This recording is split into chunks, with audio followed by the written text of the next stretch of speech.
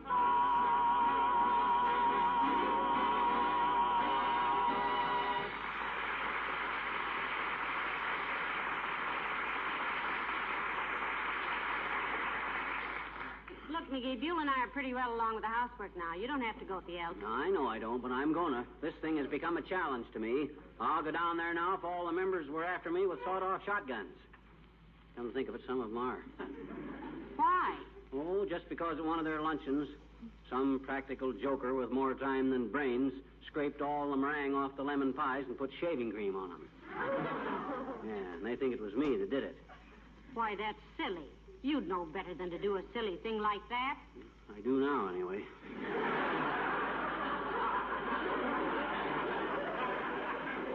That shaving cream cost me 40 cents a tube. But as I was saying, if nobody will give me a lift down to the Elks, I'll be forced to simply get... Oh, come in. Oh, hello, Dr. Gamble. Hello, Molly. Hello, Gopher Puss. Hi, a subtractinoid. Subtractinoid? Sure, same as adenoid, only you take them out. Well, now that witty exchange is over, how have you been, Doctor? Oh, fine, Molly. Nothing the matter with me that 96 hours sleep and $100,000 wouldn't fix. Mm-hmm. Humanity'd be better off if you had $96 and went to sleep for 100,000 hours. Say, I almost forgot, Doctor. Have you seen your office nurse in the last few hours? Miss Bingham, no. Why? She left some keys here for you. Said you'd forgotten, left them on your desk. Here they are, Doctor. Oh, thank you very much. I need these. Keys to my office, my locker at the hospital, my house, and a couple of other things. Was there any message? Well, yes, there was. Go on, tell him, Molly. Yeah, sure, tell me. Nothing Miss Bingham could say would surprise me. She's disappointed in love. As who isn't? Well, all she said was, please give these 7 keys to Baldpate.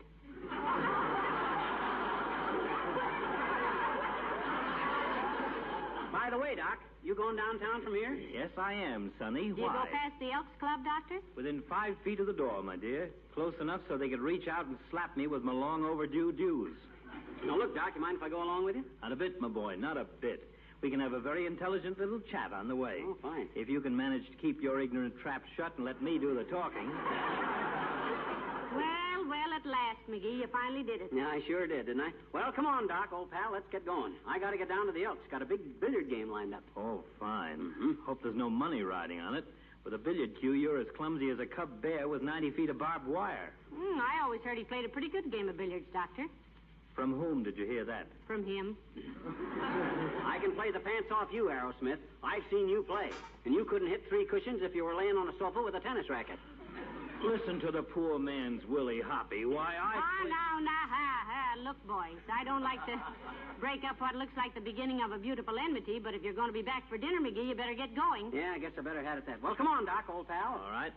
Good day, Doctor. Hurry back, dearie. Okay, I'll split my winnings with you, Molly. Don't count your chickens before you lay your eggs, Bantam. Bye, Molly. I sure appreciate this, Doc. Appreciate what? You're taking me as far as the Elks. I have a reason for it, buddy. If people can see me on good terms with one of my patients, it'll quiet a lot of nasty rumors.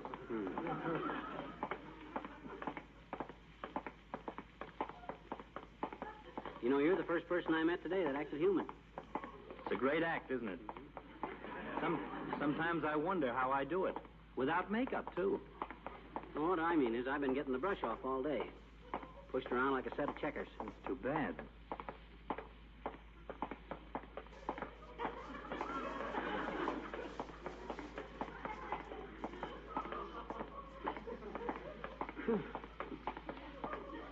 Boy, you sure parked a long way from the house, Doc. I did indeed.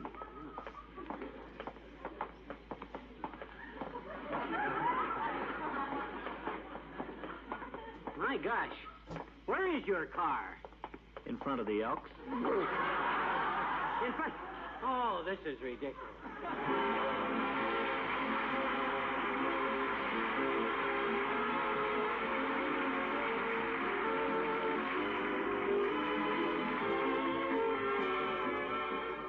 When you meet an old friend, you give him a friendly smile and a hand clasp. Have you ever stopped to think that a friend's first glimpse of your home is like that first friendly smile? That's why colorful linoleum, kept beautifully polished with Johnson's Glow Coat, is so appropriate in your front entrance hall or outside vestibule. With Glow Coat, you can keep all your linoleum surfaces glistening with a minimum of work. From the letters of praise that I see myself, I know that Glow Coat has outstanding popularity the world over. It's recommended by linoleum manufacturers themselves.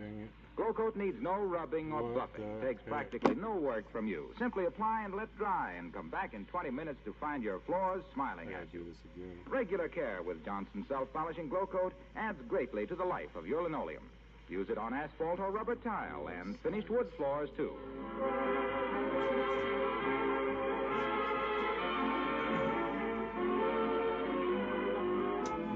Ladies and gentlemen, today there are more than 2 million American-made military vehicles running on American-made rubber tires. And mostly they don't run on modern concrete highways. They run in ruts and over rocks, through forests, and across the ruins of towns and cities. 3 out of 5 of those tires don't wear out. They're cut to pieces. That's one of the many reasons we have to conserve tires. And the needs of our armed forces for gasoline is tremendous.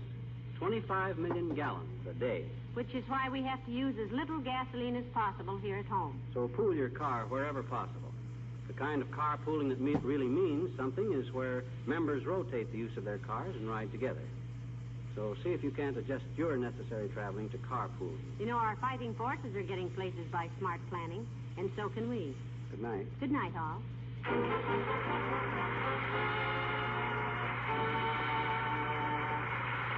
This is Marlowe Wilcox, speaking for the makers of Johnson Wax Finishes for Home and Industry, inviting you all to be with us again next Tuesday night. Good night. This is the National Broadcasting Company.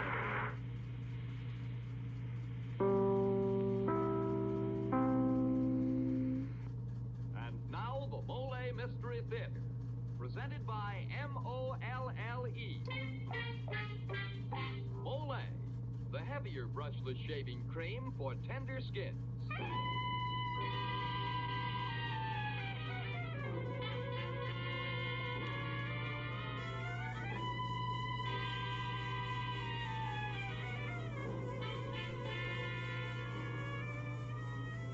Good evening. This is Jeffrey Barnes, welcoming you to the program that presents the best in mystery and detective fiction. Tonight we bring you a rollicking comedy mystery written by Sid and Larry Sloan and entitled Follow That Cat. In it, you're going to meet a couple of very strange detectives, Mo and Julius, taxi drivers who spend all their time between calls reading detective stories. This, in their own opinion, qualifies them as expert detectors. And when they attempt to apply their knowledge to the solution of a murder, they get some rather startling results. You mean they catch the murderer red-handed, Mr. Barnes? Well, I can't tell you that. Okay, but I can tell you, as well as our men listeners, that when a fellow gets caught red-faced and sore right after shaving, it's probably because he's got wiry whiskers or a tender skin. So he needs Mole, the heavier brushless shaving cream. Yes, sir, with Mole, it's smooth. So smooth. It's slick. So slick. It's a smooth, slick shave you get with M-O-L-L-E. Mole, the heavier brushless shaving cream for tender skins. That's right. Mole is the shaving cream that's heavier. The cream that's right for a wiry, hard-to-cut beard or tender skin. Because Mole is heavier, it not only softens your whiskers, it stands them up straight and lets your razor whisk them off. So you shave faster, closer, easier, and you shave painlessly with Mole, the heavier brushless shaving cream for tender skins. Mole. And now for tonight's Mole mystery, follow that cab.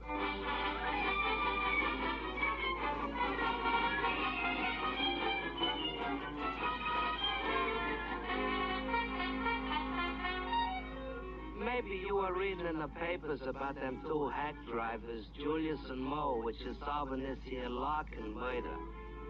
Well, I am personally acquainted with these two characters very well. As a matter of fact, I am one of them, Mo. You see, Julius is all the time reading a magazine called Absolutely Authentic True Crime Fiction, in which is running a series by the name Daniel Daremore Detective, which is our ideal.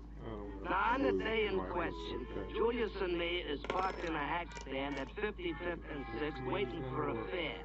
And I am standing with my foot on his running board while he is reading AATCF. Then a dark, furtive man climbs into the cab. Yeah, go on, Julius. Driver, he whispers hoarsely, urgently. Driver, follow that cab. What's the matter, Julius? Mo, how many years you been driving a hack? Let me see, my wife's appendix, 11 years. Me, I've been pushing one for 9. So? So what? It says here in black and white that the dark, furtive man is saying, driver, follow that cab. Did a guy ever say that to you, Mo? Gee, you're right, Julius. You got a head full of brains. You know what, Mo? If I had the chance, I could be a private dick like this here Daniel Daremore and this here man. Yeah, I bet you could, Julius. You're smart. Smarter than Daniel Daremore. I would not go so far as to say that, Mo. I would. Julius, you are a genius. Maybe. But you know, Mo, I could make with the clues and the fingerprints. Yeah, fingerprints. Just give me a chance, Mo. Just give me a chance. I'd show him. Can I go with you on your cases, Julius? Sure, Mo. All good dicks has got stooges. Gee, Julius, you're a real pal. Follow that cab. Oh, it just ain't done, Mo. It never happened. Driver, follow that cab. Huh? I said follow that cab. Hurry. Yes, sir. Right, Julius. What do you know?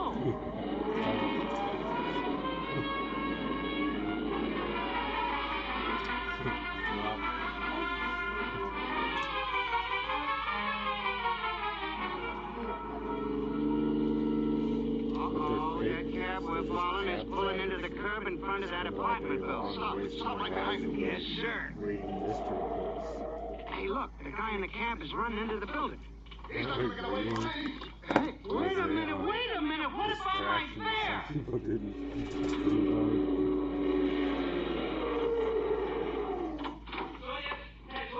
I followed you in my cab. What happens? What's the deal? It's Moida. That's what it is, Moida. Moida? Yeah, that big so-and-so is running off into that building without paying the tab. And I'm going in there and collect. Come on. Julius. Mo, that was a shot ringer now. A real shot? Yeah. Come on, something is going on in there.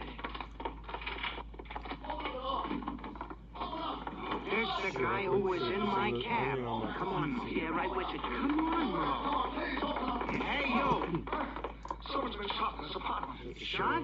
How do you know? I heard it, Julius, didn't you? Shut up. I ain't asking you. I'm asking this gent here. Oh. Okay, mister? I was trying to get into this apartment when I heard a shot fired inside. Oh, you was trying to get in, hey?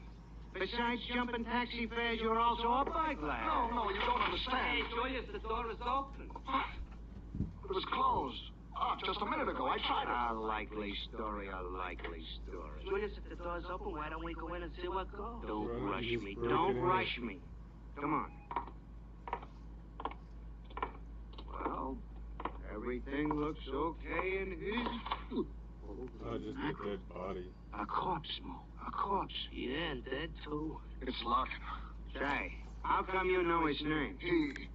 I was associated with him. And he was the guy you was following in my cab. Julius, look, he's got something in his hand, a dead corpse. Get it, Mo. No, you get it, Julius. I don't want to touch no stiffs. A fine assistant you were gonna make, afraid of stiffs. Get it. Okay. How kind of assistant is It's a he piece gonna of be? paper. Give me it. Yeah, Gotta sure. be handling dead bodies. Yeah. Been trying to see you for weeks. You can't brush me off any longer. You stole Joan away from me. Signed, Boynton. What's your name? Burton. I wrote that note. This is very serious. I get it all now, Julius. This guy I here... told you before, Mo, I am running this here investigation. Now, the way I see it, you two guys is in love with a lady by the name Joan. But Joan isn't a lady. Now, look here, buddy. Leave her mortality out of this. Please. Joan is the name of the song, a song I wrote which Larkin stole from me. I tried to see him to get what belonged to me, but he wouldn't let me in his office. You see, he's a song publisher. So you knocked him off to get even, huh? Julius, leave us call the cops. You're not going to turn me in. I didn't do it. Wait a minute. Maybe you didn't. Suppose we was to let you go, Boynton. Then you believe? You can't do this, Julius. I'm doing it. Thank you. I didn't kill Larkin, but I'd have a terrible time trying to prove it. Just a minute, Boynton, before you go, just for the record. Where do you live? Yeah, we gotta know, just for the record. 709 East 78th. Take that down in the notes, bro. What notes? Take it down. Oh, okay. Like that. All right, Boynton, go on, kid. But, Julius... Shut up, wait till he gets outside. We're gonna get in all kinds of trouble letting that guy go. He's on it. I know, Mo. I know he is knocking off this body here. But if we turns him into the cops, what's in it for us? Nothing. If, on the other hand, this case is a mystery, no one knows who done it, the cops is baffled, and then we are solving it from the clues. What clues? Think of the tabloids with my picture on the front page. Heroic hacky solves case which is baffling entire police force. Think of it. Come on, I'm thinking, but I'm worried. Don't worry, we got this address, ain't we? I think of them things. Now we gotta find some clues. Clues? What for? We know Boynton done it. You said so yourself. Of course I said so, but that ain't the way a good detective works. It'd be like reading the back of the book first. We gotta show the cops we solved this here case legitimate. We gotta start at the beginning. With fingerprints? Correct. Now, I just happen to have here in my pocket my little nifty knick-knack fingerprint detection kit. Oh, did you run away from one of them? I seen the ad, too, in the magazine. 49 cents for this postage and ad. Yeah, just the same as the G-Man uses. For 49 cents? Well, there it is. Now, let me see. That bottle there in the thing. This one with the liquor in it? But you don't touch it.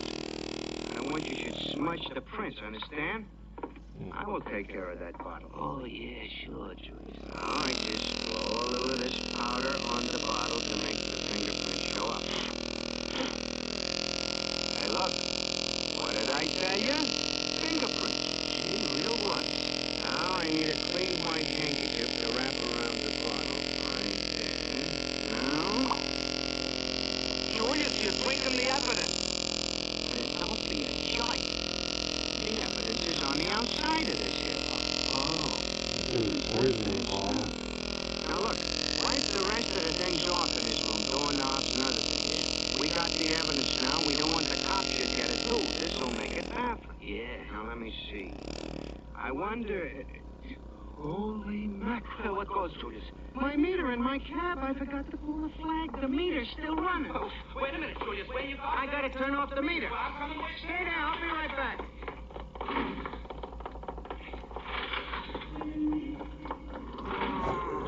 Holy mackerel. Look at that meter. $1.65. Is this your cab? Oh, yeah, lady, but... I want to go to Grand Central Station. Hurry. Yeah, but lady, I'm busy. Didn't I see you cancel the meter just now? Yeah, but... You're not busy anymore. Come on, I'm in a hurry. No, lady, you'll have to get out of the cab. I ain't driving you no place. Look, how would you like to lose your license? I wouldn't. Listen, I've hired you to drive me. If you refuse, you can lose your license No, or report you. okay. Don't get yourself in an uproar, lady. I'll take you. Okay, Grand Central Station.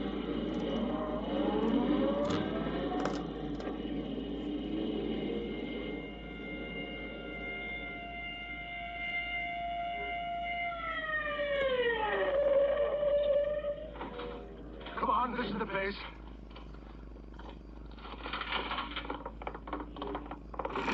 I think maybe it was the false alarm, Sarge. Some crank here is shot. We'll soon find out. Here, this is the apartment. That you, Julius? Stay right where you are. What? Cops? Yeah, and what are you doing here? Me? Yeah, stay right where you are. Don't make no false moves. Come into the apartment, Mike. Shut the door. Okay, Bill. Hey, take a look at that. That's Larkin, he said. Yes, I see he is. Brother, you've got plenty of explaining to do. Start talking.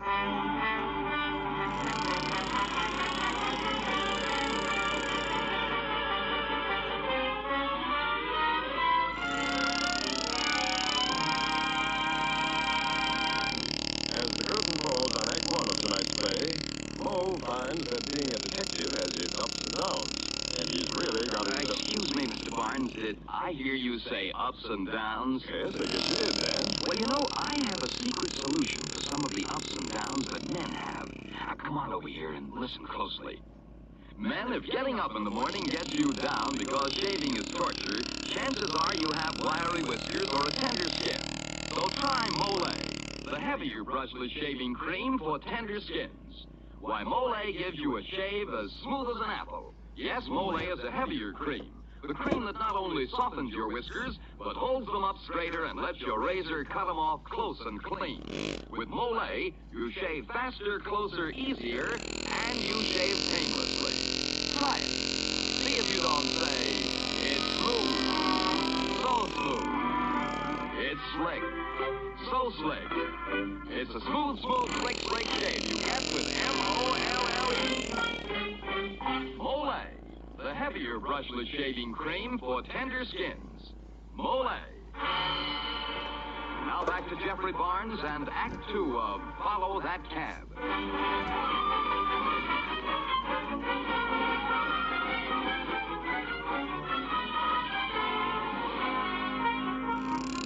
Mo and Julius, taxi drivers and would-be detectives, having apparently caught a murderer red-handed, let him go so they can solve the case by the clues.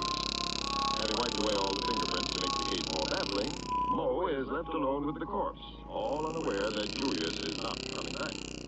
And now the police have arrived on the scene and confront Mo. Well, buddy, what have you got to say to yourself? Myself? Nothing. Don't look at me. I didn't do it. Yeah, that's what they all say. Frisk him, Bill. See if he's got the murder weapon on him. He ain't got nothing on him. I'm being framed. What did you do with the gun, buddy? It ain't here. I just been looking for it. It ain't here. Oh, it ain't. Hey, Bill, careful how you touch those things. Might be fingerprints, you know. There ain't no fingerprints either. Oh, no? And why do you say that? Because I wiped... Because you wiped... Go on, as you were saying. I wasn't saying nothing. Where's Julius? Where is he? You was gonna say you wiped him off, right? Where's Julius? He said he's coming right One back. false move out of you and I let you have it. You really think I done it? Who else? You look mighty suspicious. I didn't do it. Wait, Yeah, well, tell that to O'Brien. O'Brien? Yes, buddy, he's chief of the Homicide Bureau. And you're under arrest for murder. Murder.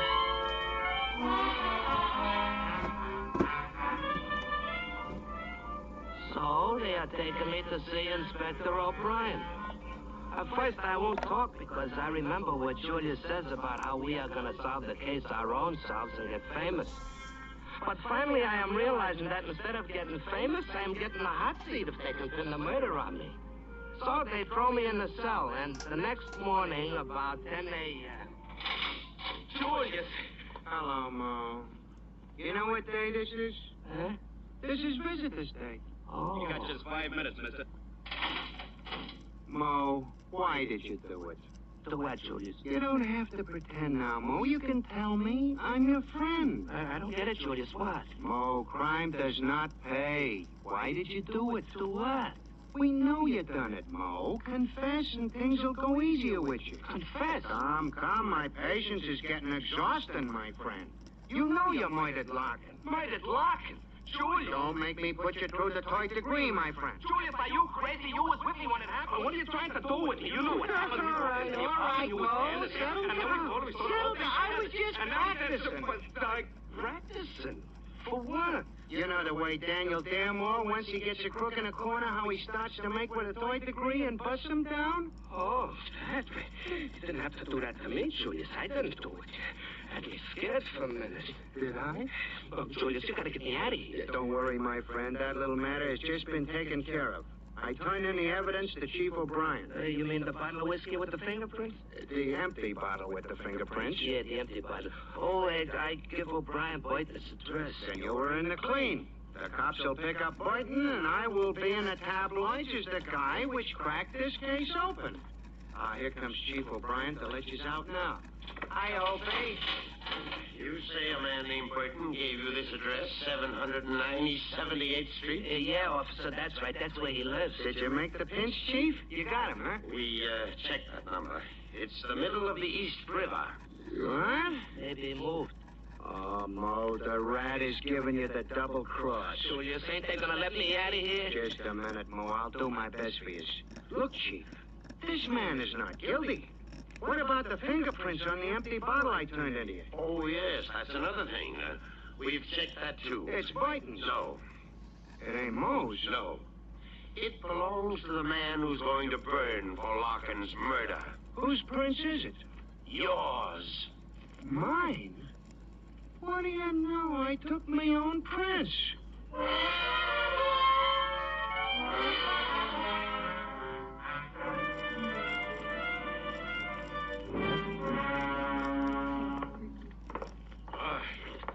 Come in, you two. Sit down. Yes.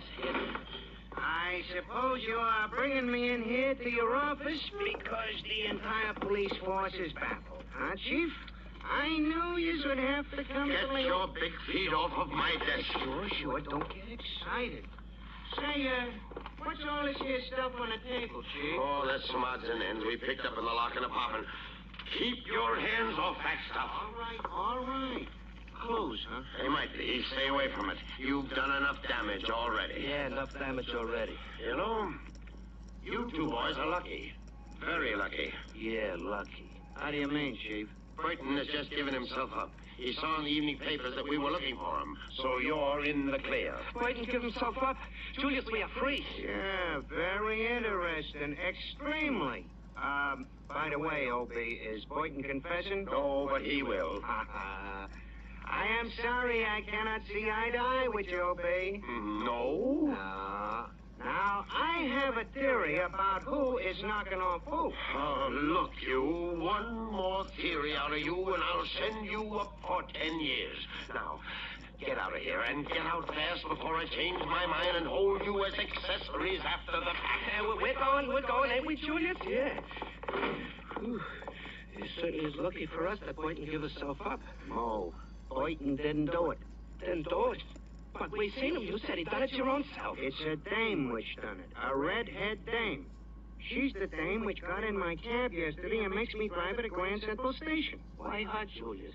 See this picture? Yeah? That's her. I took it off the table in O'Brien's office. It was found in Larkin's apartment. Julius, you sure? I remember she was very suspicious, nervous. Yeah, but what about Boynton? Mo, all good dicks are getting off on a red herring now and then.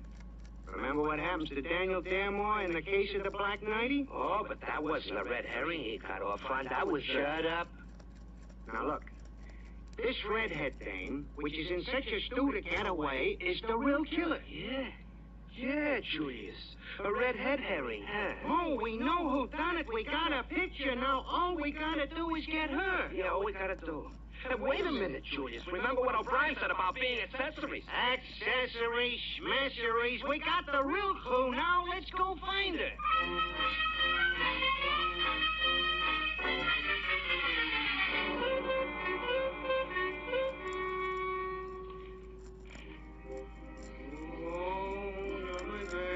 Oh, please, Julius. Turn off the radio. You'll run down the battery. We've been waiting parked out in front of Larkin's building for 8 days now, waiting for that dame to show up. What's the matter, getting discouraged? Oh, look, Julius, maybe she won't never come back. She's got it. Says so in the book. A criminal always returns to the Scene of the crime, I know. Yeah, that song which Wayton wrote, it's driving me nuts. All the radio programs are playing it. Turn it off. I like it. But okay. Look, let's quit this detecting business, Julius, and get back into the hat business. That dame won't never show. Mo, look. That dame. The one we're looking for. The redhead herring? Yeah. Hey, she's going into the building. Come on, we're going after her. This is Larkin's apartment.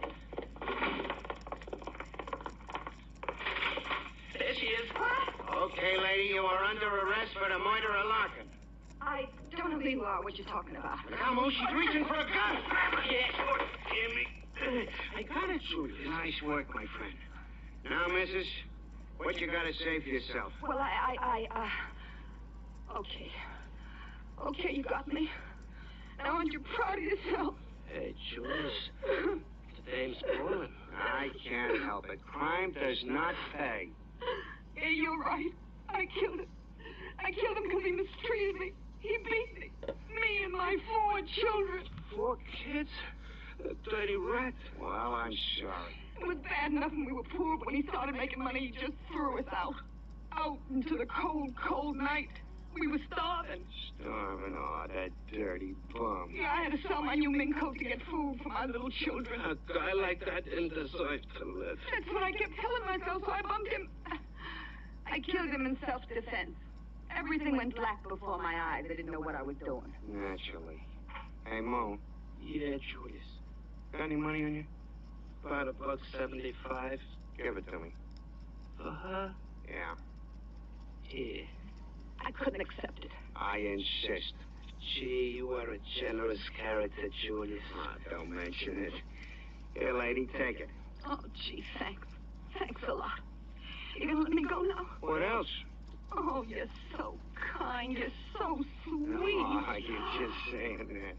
Could I have my gun back now? You want it back? What for? Well, so that I can pawn it and get a few bucks, dollars, to buy food for my poor little children. Yeah, sure, the poor little dove. Give it to him. Here. Open up in there, open up. The cops. Goodness. I'm out of that room with your hand up. Look, I'll hide behind the door. You open it. Don't worry, little dove. I'll handle him. Oh, so it's you two again. Oh, Brian. I thought I told you the next time I caught you monkeying. You hit O'Brien over the head. He's out cold. Oh, lady, you shouldn't have done that. Okay, let's cut the comedy. What comedy? Come on, we're getting out of here. Your cab outside? Oh, yeah, but... Shut up! I'm giving the orders. Let's go. I killed one man with this gun. I can kill 2 more. Definitely shouldn't be able to Julius. get damn gun. She ain't no little dove. Not very selfish.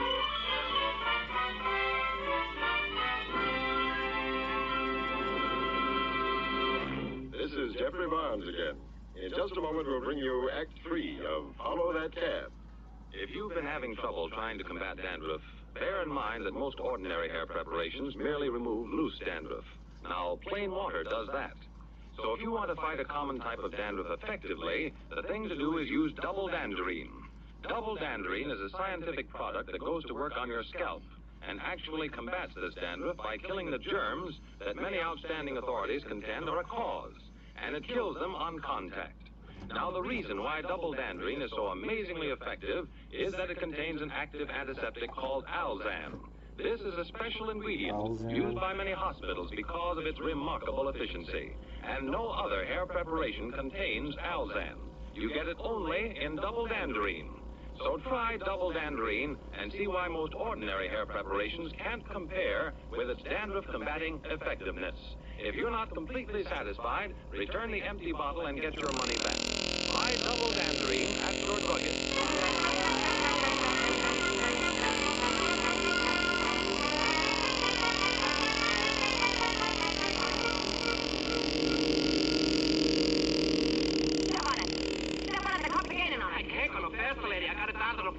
Now. Just take it easy with my cab. You shut up. I'll tell him what to do.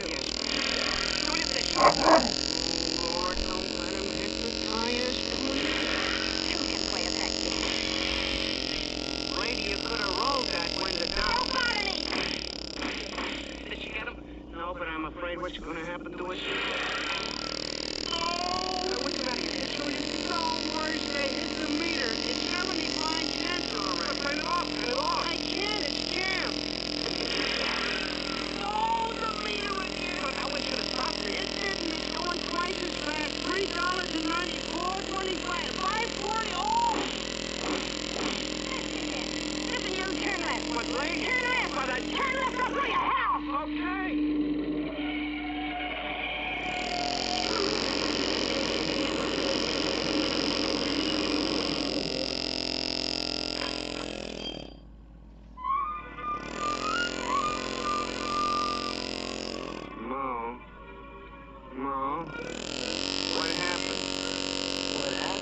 there's some cash hid there.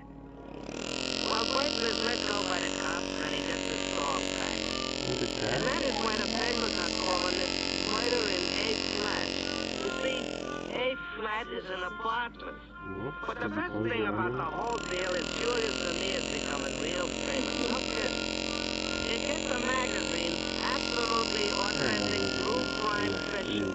Our true-to-life stories are appearing in this week's issue.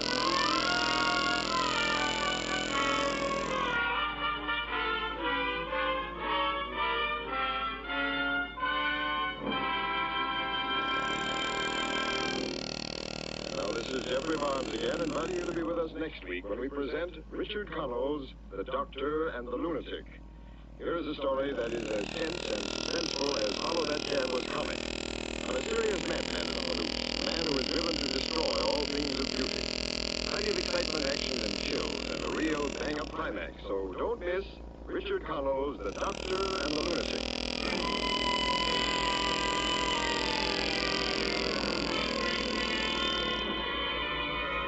The original music for the Lowlay Mystery Theater is composed and conducted by Alexander Sendler. Follow That Cab was written by Larry and Sidney Sloan.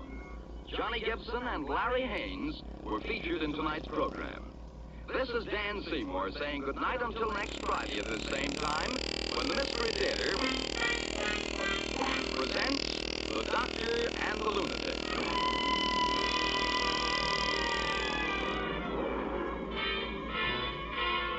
This is NBC, the National Broadcasting Company.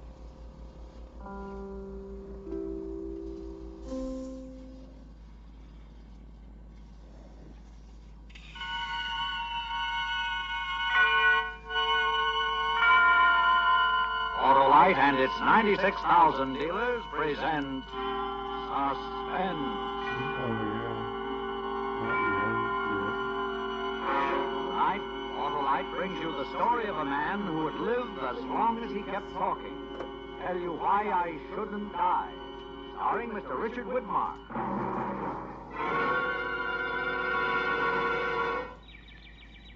Hi, Hap. Spring fever? Yeah, Harlow. I just can't get going. Well, too bad you aren't an Autolite Stay Full battery, Hap. The battery that needs water only 3 times a year in normal car use. Some starter, eh, Harlow? You bet, Hap. Thanks to its rare, right, and rugged pep and power. What's more, it gives longer life, as proved by tests conducted according to accepted life cycle standards. You mean that, Harlow? I sure do, Hap, because the Autolite Stay Full has fiberglass retaining mats, protecting every positive plate to prevent shedding and flaking, and preserve the power that's packed into that paramount provider of perfect propulsions. You sure pepped me up, Harlow. So, friends, see your neighborhood Autolite battery dealer and ask him for an Autolite Stay Full battery. The battery that needs water only 3 times a year in normal car use. And remember, you're always right with Autolite. And now with Tell You Why I Shouldn't Die and the performance of Mr. Richard Widmark, Autolite hopes once again to keep you in suspense.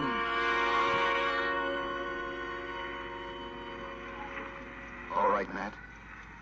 Make you a pitch. I got time. Charlie, it's good to see you, Charlie. How about a drink? Is that the best you can do? You with a big mouth offer me a drink? Haven't you got a pitch to hand out?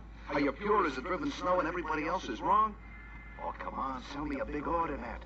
Because I got time. Plenty of time. But I gotta wait till the cops get here. Don't let them make everything perfect for you. We got lots of time, Matt. Now, listen, Charlie. Oh, that's no routine. Please, Matt, give me the routine. Make me mad, real mad. Charlie, you're a friend of mine. For friends, I haven't got a routine. You always got a routine, Matt. You're a pitch man. Pitch. All right, Charlie. You've come in here to kill me. You got a gun, you stand there, the gun's pointing at my head. Everything's just dandy. You're gonna kill me. And why? Because you claim I broke up you and your girl. I ruined your life. And before you die, you're gonna kill me. But you're not sure. You're not sure you got all the facts. You're not sure you didn't get everything twisted up. The fact that you're not shooting ought to be proof that you're willing to listen to a little logic and a little reason, and that's exactly what I'm going to give you. Now, Charlie, I want you to go back a few weeks. Back to that night when you and Eileen were in the dressing room.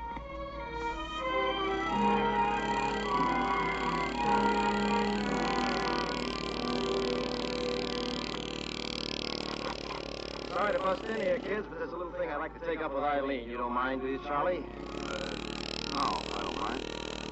I'll be in the wings, Eileen. Eileen, I just got a couple of tickets to the roulette on 5th. Swell bunch of new acts. Not tonight. Look, their act leaves in a few nights. You're going to be working. Now, if you don't go tonight, you'll miss it. And show business is your racket. You ought to be up on all the new things that come around. But I promised Charlie we'd maybe go to a movie. Baby, I'm not going to woo you tonight. I'm not out to escort your man and game. I'm merely posing a professional problem. Do you or do you not want to catch the greatest new act that ever was put on a stage? Sorry, Ned. Okay, that's the final word. You know how you wanted to see Elmira Shoe in the full last? Are they playing? Last night, Saturday.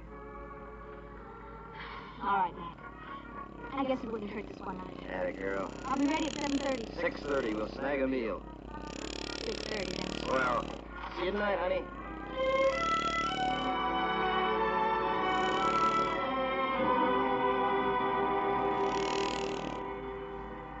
Now, it's true, I took her out. Just a second now, Charlie. Put that gun down for a second. Finish. There, that's it. You see, it was a purely professional evening as far as intention is concerned. However, that does not alter the fact that something happens between a man and a woman. I'd be a fool to tell you I didn't feel a great deal of affection for her that evening. I did, but it is also true, my friend, that it takes two to make a romance. Eileen came along very nicely. Now, let me ask you something, Charlie. Would you want a girl as your wife who was as susceptible to romantic pressure as Eileen was? Can you honestly and truthfully and with any sincerity say yes to that question? The answer's obvious. Of course not. To continue. After the show, I took her up to her place. We had a drink, she turned on the lights, she turned on the radio. She did, mind you, I just sat there. And she came over and sat down next to me.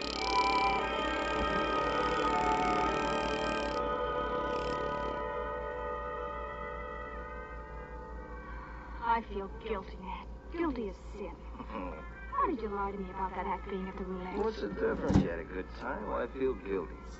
Well, you know, Charlie all alone. You love him? I think so. I'm almost sure. I just want a little time. Eileen, you're kidding yourself. How do you mean? You don't love him. You never could love him. He hasn't got any class. He used to be a fighter. He's got a crease in his schnoz. You're miles above him. Look, you talking about a man or a house dog? More than that. I never met anybody like him. He worships me. He'll do anything. I mean it, Dad. He actually worships me. Unhealthy. I don't know. Look, would you indulge me for a moment? Strictly for demonstration. Depends what? I'm going to put my arms around you. Like this. Okay, so far, so good. Now, if you're the kind of girl I think you are, this is the first time you've had another man's arms around you for a year. Ever since you've been going with Charlie. Don't say anything. Don't want to hear a thing. What now? Kiss me. Nat, you're the greatest pitchman on the island. I beg your pardon. This is strictly demonstration. Kiss me. Fine. Now, I've been frank with you. I want you to be frank with me. Was that A, better? B, worse? C, similar to Charlie? Don't answer right away. Better. Oh, Nat. Eileen, you don't want Charlie. No. You want me. Yes. You want me more than anything else in the world. Yes. Eileen, I'm nuts about you. Oh, kiss me.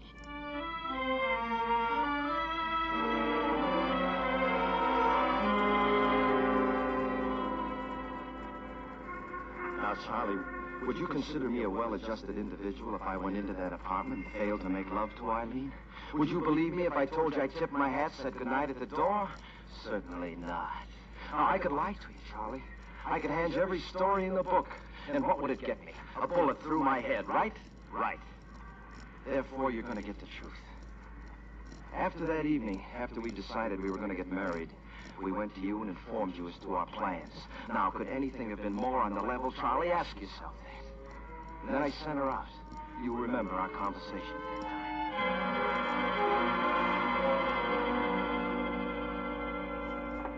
I'm gonna break your neck. Hold it, Charlie. Now you listen to me. Eileen and I are in love. We've been in love for a long time. We're gonna get married. You work your spiel on her, you and your fast talk. I'm gonna shove that fast talk right down your throat. Charlie, sit down. Have a drink. Calm down. Now, you want to suffer?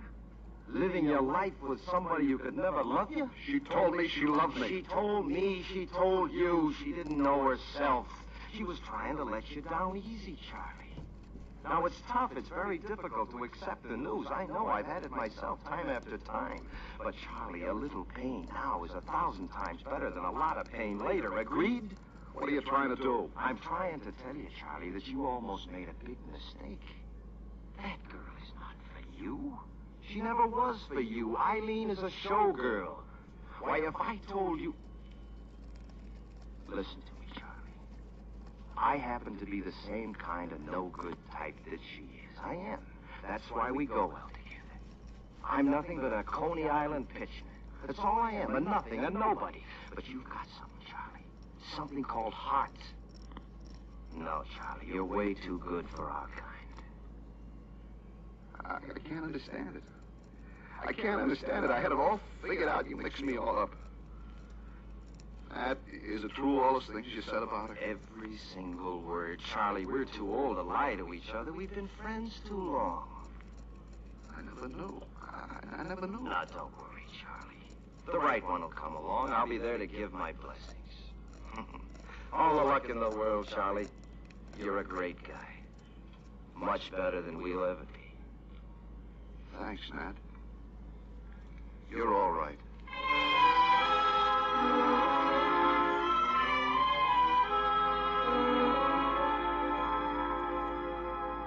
We went to Reno to get married, as you know. Now, I could tell you she ran away with somebody else. I could tell you she decided not to go through with it, but nothing of the sort was the case. I left her in Reno. And why? Because I suddenly realized I wasn't really in love with her. You see, the night before, I happened to meet this girl at the bar of the Dorwick in Reno. This other girl was your type, Charlie. And all the time I was with her, I said to myself, you ought to bring this girl back for Charlie. This is the girl for him.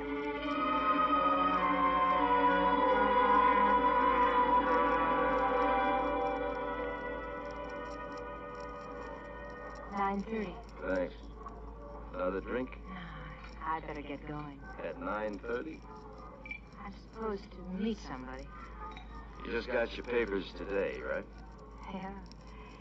I'm a free woman as of tonight. Then who you running to meet? Another entangling alliance? What's the point? Out of the frying pan into the fire. This is just friendship. That's how it begins. But you'll be worse than the other one. What about you? Me? You don't have to worry about me. Because of that girl you're with? My sister. Oh, shoot. That's right. I really have to get going. Yeah, sure, I understand. Go make a fool of yourself again. Are you busy tomorrow night? What did you have in mind? Nothing spectacular. Just me. 6:30, a ride, dinner, see Nevada. It's a date.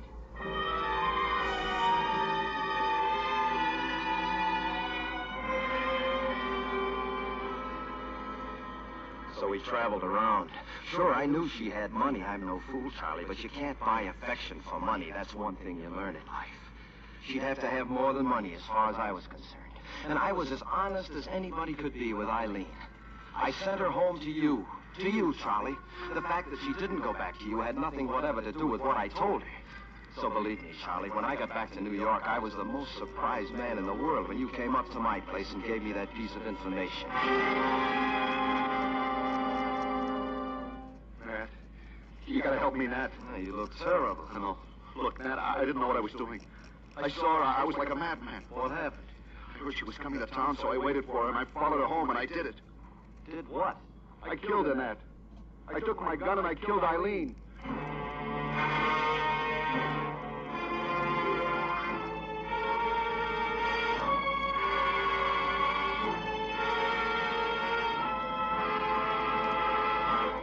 Autolite? Autolite is bringing you Mr. Richard Widmark in Tell You Why I Shouldn't Die. Tonight's production in radio's outstanding theater of thrills, Suspense.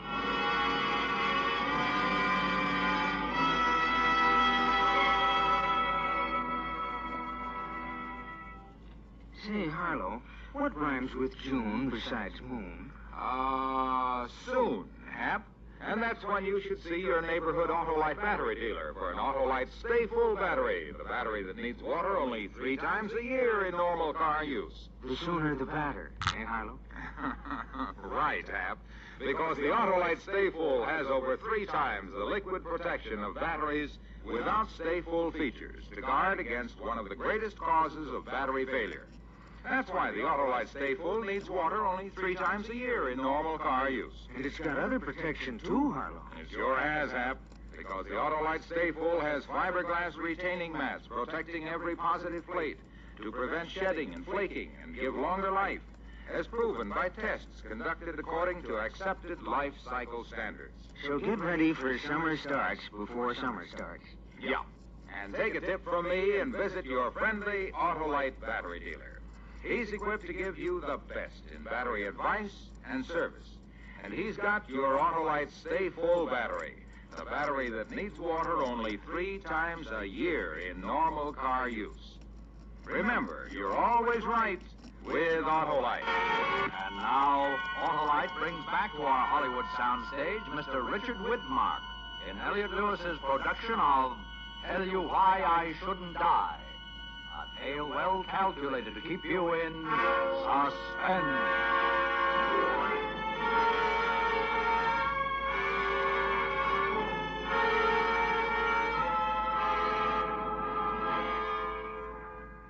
Charlie, when you told me that you killed Eileen, all the anger rose up in me. But then when I saw you as you really were, a poor, scared guy who needed help, I pitied you, Charlie, as I pity you now. And even in your desperation, I still pitied you, even though you said things that hurt. Yes, Charlie, hurt deep down here.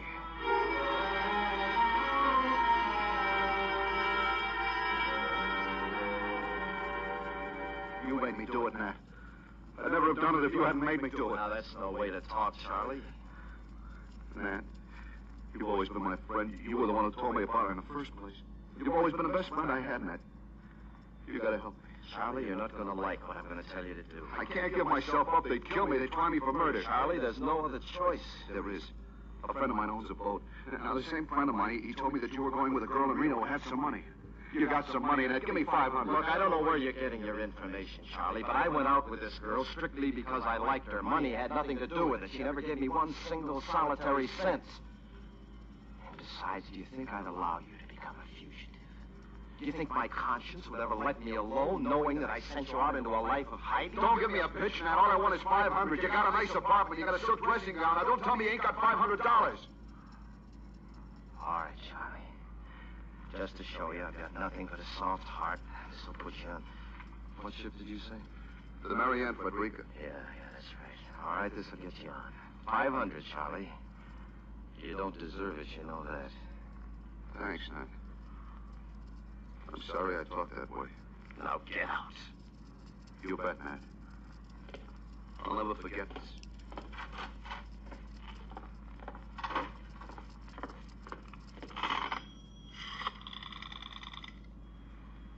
Hello, operator. Would you please be so kind as to get me the police department?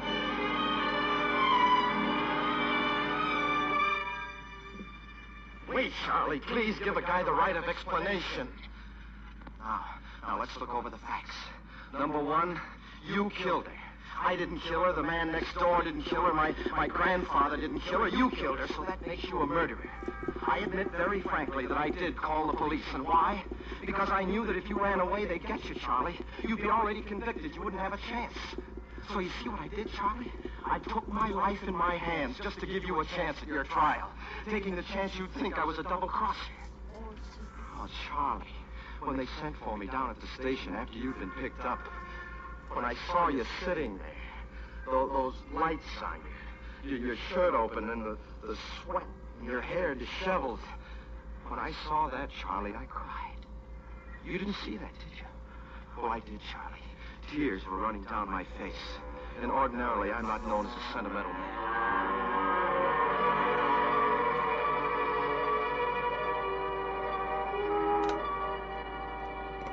Recognize him? Yes. Charlie, it's me. Nat. You turned me in. What'd you turn me in for? Charlie. Does he have an attorney? You'll have to ask him. Lieutenant, could I talk to you alone? Sure. Come on out here.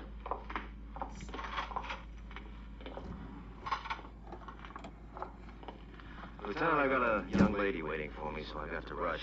That is, if you don't need me anymore. Just a few questions. Sure thing. But before you begin, can I make a small statement? It may be repeated in court. That's just what I want. Well, I went with Eileen for a long time. Took her to Reno. We were going to get married. And she came back here when we decided not to go through with it. I was going with this other girl, Barbara. We're in love. I had nothing whatever to do with the crime. All right. What was Charlie to Eileen? He was in love with her. He came to my apartment tonight, told me he killed her. He asked me for money to get aboard a boat. I gave it to him to save my own life. I saw he was desperate. And I called you. That be all? That'll be all for Charlie.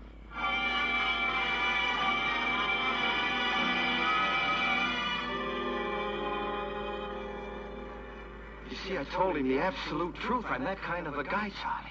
Now, if you want to kill a man for telling the truth, that's perfectly all right with me. But before you pull any triggers, try to remember my testimony in court. That was the truth, too. You remember, Charlie, I tried my best for you.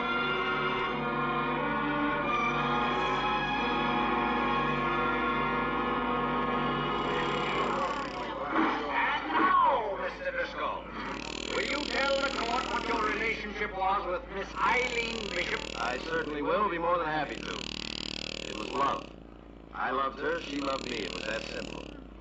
But things like that break up. You made love to her when she was engaged to the defendant?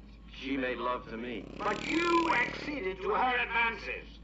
Mr. Bjornson, Eileen was a very lovely girl. But if for one moment I had even one inkling that she loved Charlie, the defendant, never for a moment would I have considered forcing myself into such a relationship. Mr. Driscoll, you're a salesman, aren't you? A pitchman. I sell gadgets in Coney Island. You're a pretty fast talker, aren't you? I applied my profession since I was a boy. My father was a pitchman. Did you ever sell the defendant anything? No, sir. I don't sell merchandise to friends. On the contrary, Mr. Driscoll, you sold the defendant the biggest bill of goods of your life. That will be all.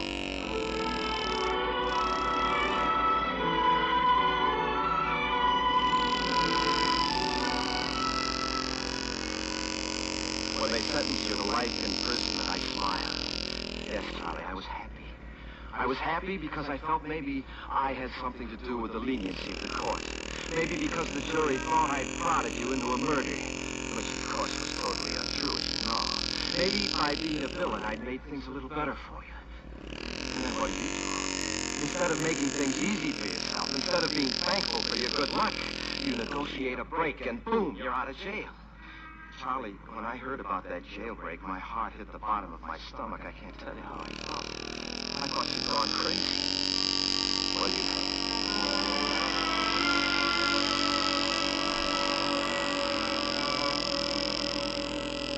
What are you going to do next? I gotta get out of town, Barbara. He'll be after me first thing. He knows he'll never get away with it. He wants only one thing, to get me. I can call for reservations. We can leave on the next plane. Yeah, that's the best thing to do. Get out of here till I get him again. I don't know what I'd do if anything happened to you, Ned. Ah, you're wonderful, honey. You get packed. I'll phone some tickets. No, I got a better idea. Car. We'll be free to go places. Whatever you say, Ned. Please, let's hurry.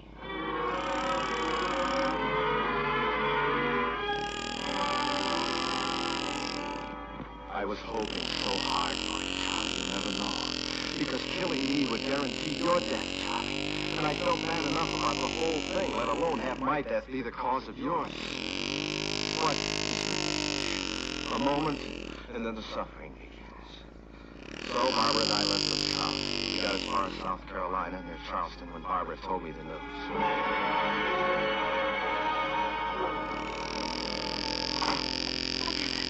Just heard it on the radio, Ned. They got got him. They did? In New York City. Just picked him up. Oh. Darling, we're safe. Yeah. Boy, that's a big relief after you scared me for a while. It's all over now, honey. Yeah. We can go back home. That's right. It's all over. Come on, let's get out of this hole.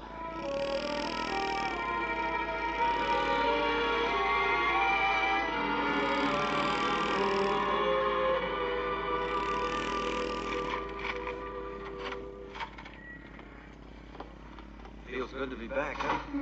Feels wonderful. Come here. Oh, baby, what would I do without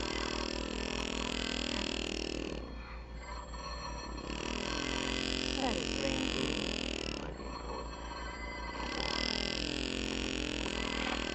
Yeah? Nat? Oh, yes, Lieutenant. Well, I got a promotion. The last time it was sergeant. Is the same one that was there last time there this time? Well, I'm glad you got him, Lieutenant. Just it, baby. I was just wondering if you were still in town. No, I'm back now that everything's all right again. I don't know what you mean, baby doll, honey, sweetheart. If I was really the lieutenant, I'd tell you that Charlie is still on the loose and liable to show up at your place any minute. What? That's right. Better pack up, or they'll be packing you up. Bye, sweetheart. So long, Lieutenant, and thanks for the information. All right. You're hurting What's me. a big idea? What? He's loose. He's still loose. What's a big idea? No! Stay away from me. You want to get me killed, don't you? Sure he's loose. He's loose and he's going to get you, Nat. Right here. It's a sweet trick getting me back to town, back to the apartment. How many other lieutenants have you talked to lately? That was Stop Lieutenant it! Stop it! I could hear a voice cracking all the way over here. For once, you're not going to talk yourself out of anything, Nat.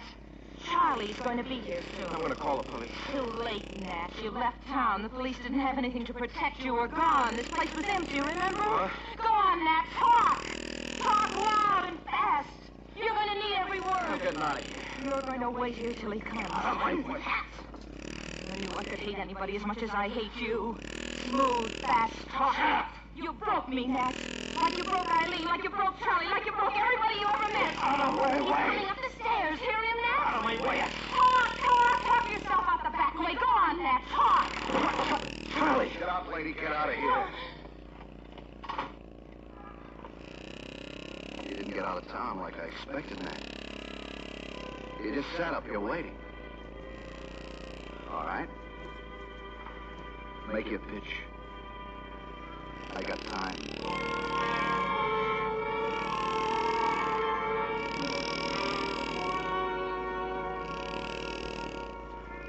So there are your reasons, Charlie. You see, I've told you the truth to the best of my ability. So you see, that's the case I present to you for your inspection. Listen, they're outside. The police, they're here. Okay, shoot me and get the chair. Or else here's my offer, Charlie. Come with me and I'll help you get away. I've never stopped being your friend, Charlie, despite how you might have felt about me. I've got some money, too. Not much, but some. And I'm sure, Charlie, with my connections, we can get you out of the country. I've never lost faith in you, Charlie. And even now, during your present difficulties, I still haven't lost faith. That's friendship, Charlie. That's what I offer you, not to save my life, but to save yours. Because, Charlie, you can shoot me down dead. Right now, blow my head off. But I'll die loving you, Charlie. Loving you with my dying breath. You through, Fishman? Yes, Charlie. I'm through. No dice.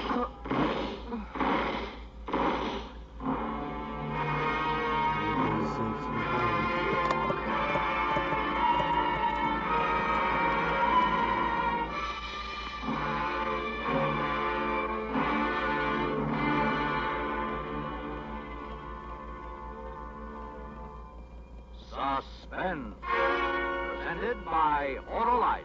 Tonight's star, Mr. Richard Widmark. Friends, this is Harlow Wilcox again to remind you that Autolite is the world's largest independent manufacturer of automotive electrical equipment. In 28 plants from coast to coast, Autolite makes over 400 products for cars, trucks, planes, and boats, including famous Autolite Stay Full batteries carried by your neighborhood Autolite battery dealer. See him soon. and ask for an Autolite Stay Full battery. The battery that needs water only 3 times a year in normal car use. And remember, you're always right with Autolite. Next week on Suspense, a story suggested by actual events and starring Mr. Gregory Peck, who will tell you the truth about Jerry Baxter. Presented on Suspense. Suspense is produced and directed by Elliot Lewis. Music composed by Lucian Morowek and conducted by Lutz Ruskin. Tell You Why I Couldn't Die was written for Suspense by David Ellis. In tonight's play, My Everback was heard as Charlie, Kathy Lewis as Barbara, Lloyd Terry as Eileen. Featured in the cast were Harry Thor, Lotus Burns, and Mary Shipp. Our thanks to 20th Century Fox Studios, who made possible Richard Whitmark's appearance tonight. Watch for Mr. Whitmark in that studio's forthcoming production, The Frogman. And remember, next week on Suspense, Mr. Gregory Peck, in a tale we call The Truth About Jerry Baxter. You can buy Autolite Stay Full batteries, Autolite standard or resistor type spark-plugs, Autolite electrical parts, and your neighborhood Autolite dealers.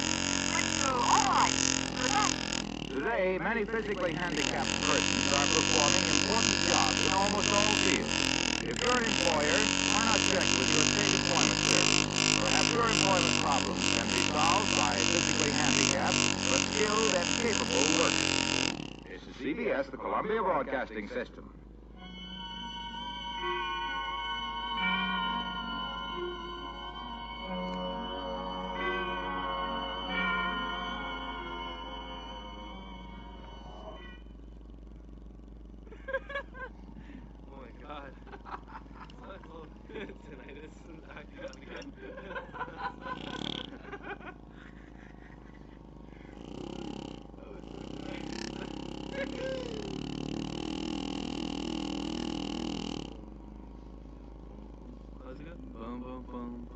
Oh, yeah.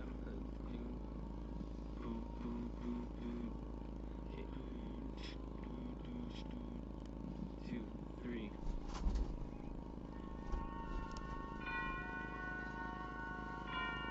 Suspense. And the producer of radio's outstanding theater of thrills, the master of mystery and adventure, H.G. Wells, storyteller, tales of more than mere escape. To linger on in memory, is the one who has sometimes dangerous. What's the story you're about to hear? Story of shattered walls. Story of guaranteed. Listen then, Mr. Raymond Bird stars in Country of the Blind by H.G. Wells, which begins in exactly 1 minute. Memo on medals. Information about our military awards and decorations. The United States does not have any orders or ranking in the decorations it awards to Americans, as do other nations. For example, the English Order of the Garter is divided into several classes, depending on the rank of the recipient and the value of his services. Only one medal was granted by Congress in commemoration of a naval victory during the Revolutionary War. This was awarded to John Paul Jones, commander of the Bonon Richard, for his victory over the British frigate Seraphis on September 23, 1779. George Washington established the first military decoration in 1782, called the Badge for Military Merit. From it have come the Legion of Merit, the Purple Heart, and the Medal for Merit. Today, as in the past, medals represent a nation's effort to pay tribute to its heroes for their loyalty and unselfish devotion to duty. And now, The Country of the Blind, starring Mr. Raymond Burr, a tale well calculated to keep you in suspense. Once I had made my way across the Cordillera, I had to find Senor Cartwright if he was still alive. For it was he who had seen me last. That terrible night more than a year ago when I slipped and fell from a ledge 18,000 feet up the face of Mount Paracotapetl. It was a long and painful journey, but at last I arrived at the mine, high in the Andes above Quito, where Senor Cartwright was superintendent. I dragged my aching feet across the porch of his shack and tapped on the door. Come in. Senor Cartwright, is it you? Yes? What do you want? You do not know me, senor? No, I look like a man I knew once. He is dead. Dead on the slopes of Periscotapetl. Nunez, the guide. No, it couldn't. Nunez, the guide, si, senor. That is what I was called. But you fell. I saw you fall. Yes. Unbelievable. Perhaps the gods of the mountain had reason to spare me. Nunez, if we'd had any idea, we would have... I know. I do not blame you. You could not have reached me, and if you had, I should not have welcomed you. Not at first. But later. Senor, you have heard the legend of the country of the blind? Yes. Something about a fertile valley high in the mountains which was cut off centuries ago by a great landslide. Yes, the people who lived there had developed a strange illness which slowly made them blind, and after that their children were born blind. Yes. But what is that got to It do is with... no legend, senor. It is true. And you have heard the saying, in the country of the blind, the one-eyed man is king? Yes. That is not true, senor. I'm afraid I don't follow you, Nunez. Suppose you begin at the beginning. You remember that night on the base of the mountain? I'll never forget it. Stepped on a ledge scarcely a yard wide, you, Williamson, and I. You had unfastened your safety rope and were trying to set up a shelter when you slipped. Yes, I slipped and fell. Down through the icy black night. I fell perhaps 1,000 feet before I felt the heavy, stinging impact of snow. I'd fallen onto an almost perpendicular slope, and then I was sliding, tumbling over and over, and under me, around me, an immense avalanche of snow was rumbling, sliding with me.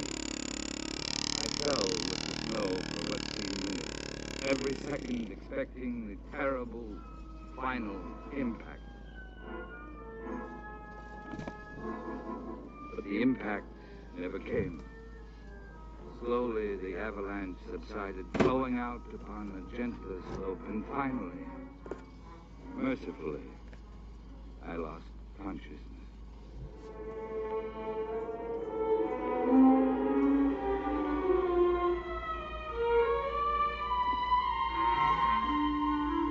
When I awoke, it was morning. My clothes were torn. I was bruised and bleeding. I ached in every muscle, but I had not one single broken bone.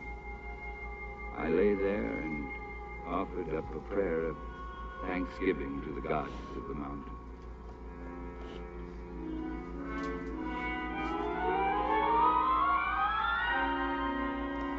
Far below me lay a lush valley, sparkling in the morning sunlight.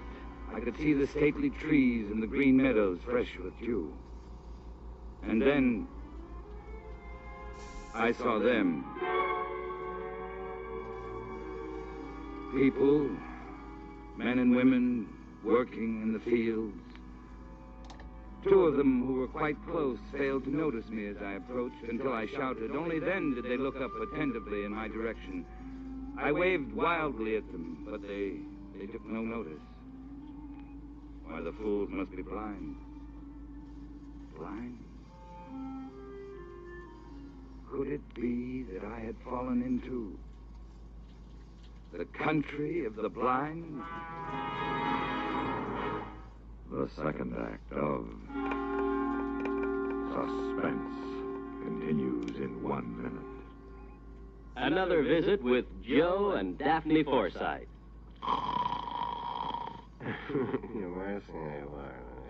Joe. Joseph. What? Who is she? Who's who? Who were you dreaming about?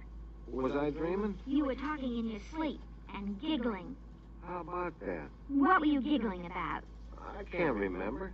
Joseph, you mentioned a girl's name. Oh? What name? Spas. Spas? Yes, Spas.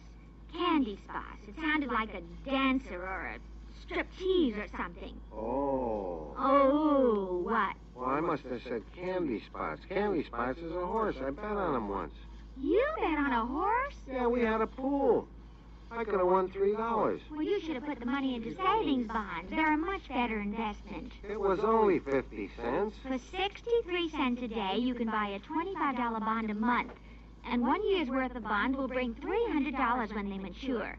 What's more, they're guaranteed to be winners. The whole United States stands behind them. Uh-huh. So don't waste money betting on horses. Put it in savings bonds. Okay. Can I still dream about horses, though? If you do it quietly. Say, why were you giggling about a horse? And now, we continue with Act 2 of The Country of the Blind, starring Mr. Raymond Burr. A tale well calculated to keep you in suspense. The country of the blind. I had fallen into the country of the blind. As that realization came over me, I remembered the words, "In the country of the blind, the one-eyed man is king." I walked toward the men, and I spoke to them. Hello. Oh, hello there. Who is this man? Or is he a spirit come down from the rocks? Oh, I'm a man, all right, just like you. But I've had a miraculous escape. And now I find myself here in your valley. Valley? What is valley? Come hither. Let me feel of you. Certainly. Here, my arm, my face. You see, I'm indeed a man like yourself. My lips move with speech. You feel... Here, careful there. Careful, gently on the eyes. Eyes? What are eyes? This is strange. Feel this, Korea. Yes. He is imperfectly formed. Some strange bulge there.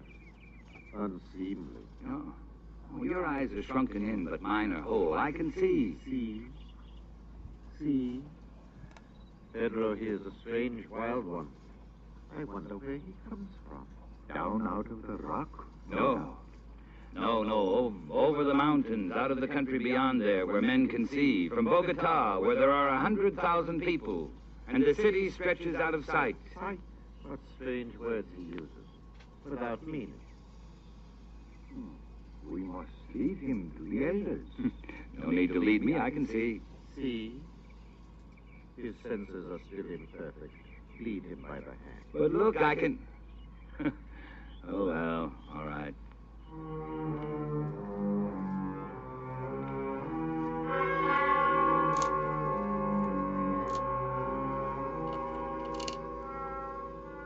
These people had been blind for centuries. They'd forgotten even the words associated with seeing. They did not know what sight was, and they thought me an idiot, only half-formed. Especially when they led me into the pitch blackness of one of their windowless huts, and I stumbled over something. 1,000 pardons, Medina Cerote. He is a clumsy one. I'm sorry I fell down. I could not see in the darkness. Who is this, and what does he say? He is but newly formed. He has come down from the rocks. He stumbles as he walks, and mingles words that mean nothing with his speech. He is a wild man out of the rocks. No, I come from Bogota, over the mountain. You hear? Bogota. He uses wild words. That must be his name, Bogota. He stumbled twice as we came hither. He must be taught. No, you don't understand. I can see, but not in the dark. To you, darkness or light, it's all the same. But to me, to us who can see, to us outside in the world beyond the mountain... Mountain? What are mountains? Very well, then, beyond the rocks. There is nothing beyond the rocks. That is the end of the world. But surely you must realize the sky above covers more than this valley. Sky? Above? There is nothing above but the roof of rock. He's very raw, my children. He shall have to be taught from the beginning. Take him away. Feed him. It shall be done. But guide him. See that he does not stumble over my daughter again. I shall guide him myself, Father. And feed him. Very well. Come, take my hand. Thank you. It will be a pleasure to get outside again, out of this darkness. Come this way. What is your name? Medina Sarote. Mine is Juan. Juan Nunez. And... What? Sunlight. Yes. This is better. Now I may look at you. Senorita. You're beautiful. I have not the words to tell you what a wonderful thing you are to see.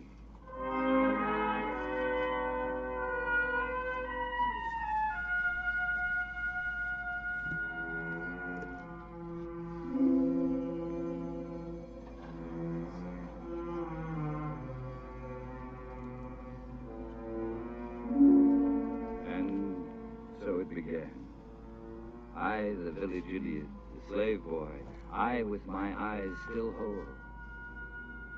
I fell in love with Medina Sarote, the daughter of the elder of the village. Only to her could I open my heart. Only to her could I speak of the beauty I could see around me. It is a beautiful valley, green with grass and yellow with sunlight and flowers, bright flowers dotting the hills. And I. You said I was beautiful, too? Yes, Medina Sarote.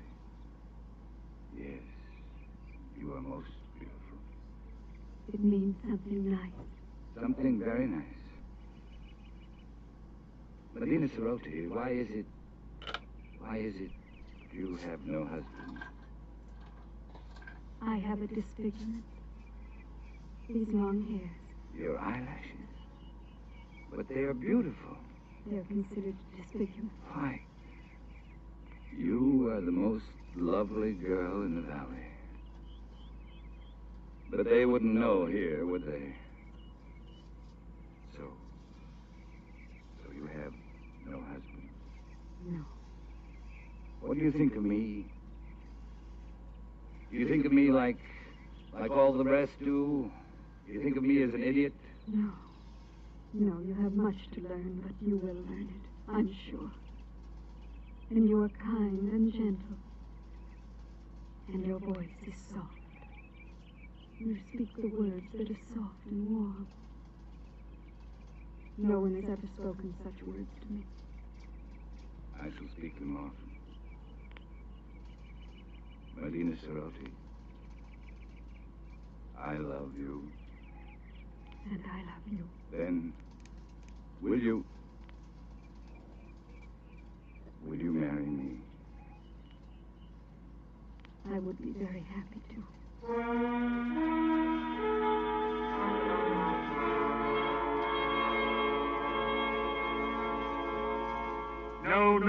No, I will not have But it. Father... He is an idiot. He has delusions. He cannot do anything right. But he is getting better. He's better than he was.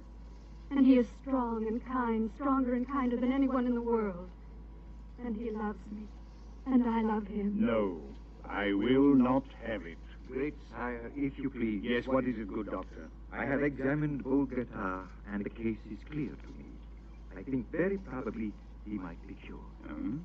And how might that be done? His brain is affected by something. I believe I know what it is.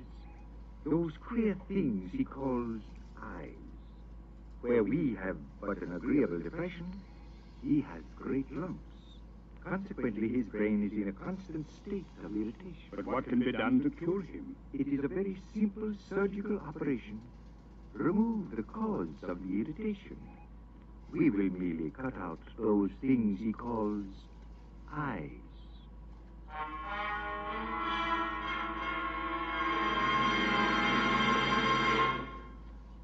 Act 3 of Suspense follows in 1 minute. We have, together, ample capacity and freedom to defend freedom. This is NATO, the North Atlantic Treaty Organization.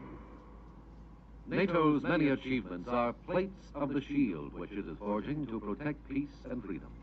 But the shield is still thin and needs constant strengthening. True, NATO forces in Europe cause any potential aggressor to exercise caution, but these forces are insufficient to remove all threat of attack. As NATO forces grow, so do hopes of world peace. The United States of America is a part of NATO. You should be aware of and alert to the objectives and programs of the North Atlantic Treaty Organization. And now, we continue with Act 3 of The Country of the Blind, starring Mr. Raymond Burr. A tale well calculated to keep you in suspense. This, then, was the price of my happiness. To marry Medina Ceroti, I must give up my eyes and never see her again. But they say it will make you well, my beloved. You don't understand, Medina Ceroti. There are so many beautiful things to see in the world. The flowers, the far sky with its drifting clouds, the sunsets, the stars, and you, just to see you. I would never see you again. You will never regret it, my dearest one. My dearest with a tender voice. Medina. Be brave. Carry my voice in your heart. And tomorrow... Yes? Tomorrow will be forever.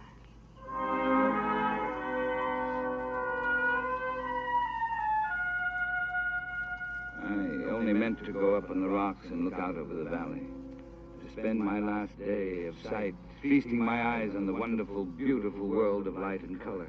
I drank it in, the green of the fields, the blue of the gently curving stream, the orange of the lichen in the rocky crevasses. I climbed higher to see the great snow-capped peaks towering above and away to the distant sky, and higher as the shadows turned the snow to purple and crimson and deep blue. The valley was far below, and as beautiful as a painting, but like a painting, unreal. Medina Ceroti was small and far away, a distant dream. The world of sight was here, all around, overpowering, wonderful. I turned and began to climb up that sheer rock wall.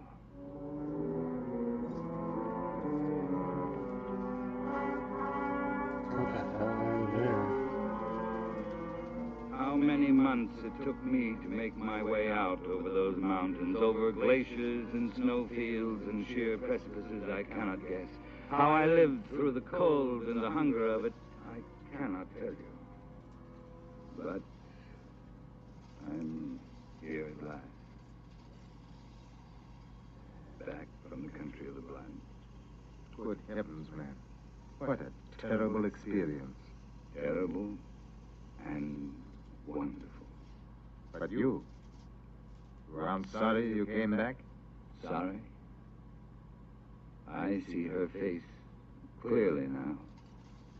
It is the only thing I do see. Nunez. You are... Yes. The gods of the mountain have had their revenge. Those months of crawling over the snow and ice with the sun glaring down. Yes. Yes. I'm blind.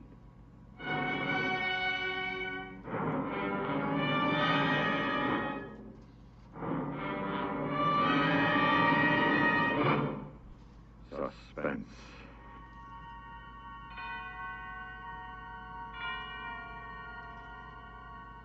In which Mr. Raymond Burr starred in William N. Robeson's production of The Country of the Blind, written by H.G. Wells and adapted for radio by John Dunkel. Supporting Mr. Burr in The Country of the Blind were Peggy Weber, Ben Wright, Ed Jerome, Edgar Verrier, and Jay Novello. Listen.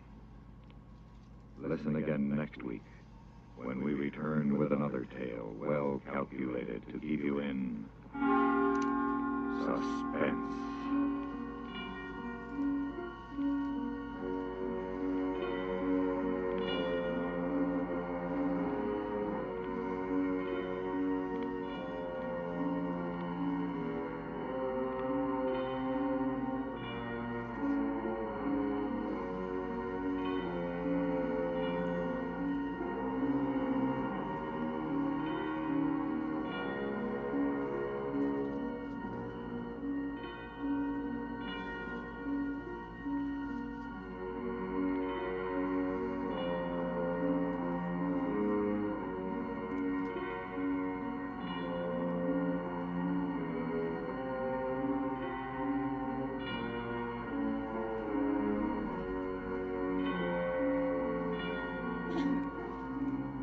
Suspense has been brought to you through the worldwide facilities of the United States Armed Forces Radio and Television Service.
It's time for Fibber, McGee, and Molly.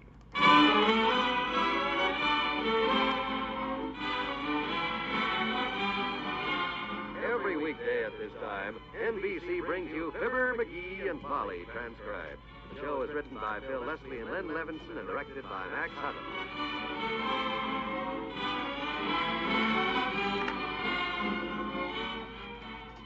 Fibber and Molly will be with you in a minute.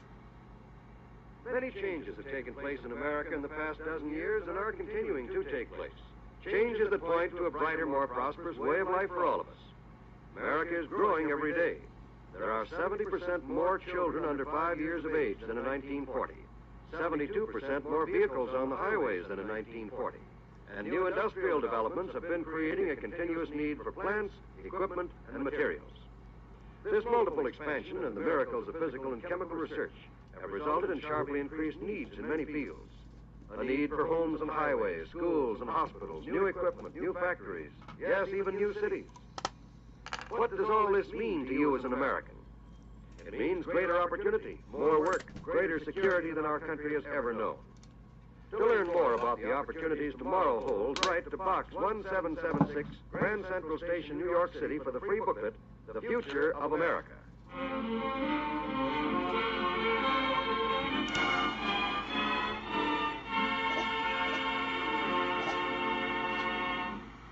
If people ever start collecting the cute sayings of husbands, Mrs. McGee wants to include the remark that's just been made by her spouse. What was that you said, McGee? I said it's such a beautiful day, beautiful. Why don't I take you on a boat out on Doodan's Lake? You've just made yourself a date, lover, with one provision. What's that? This time I don't have to row. Ah, don't give it a thought, my dear. I'll get us a boat with an outboard motor, you know, one of them little putt-putts. We'll go sailing along like Captain Bligh and his merry crew. For your information, sailor boy, Captain Bligh's crew was far from merry. Don't you remember the picture? Charles Lawton was Bligh, and Clark Gable put him off his own ship. Yeah, well, don't worry. I'd just like to see Clark Gable try to put me off in the boat you were on. So would I. Huh? How do you mean that? How do you think? Well, I better go fix some sandwiches and lemonade. Don't forget to make plenty of potato salad.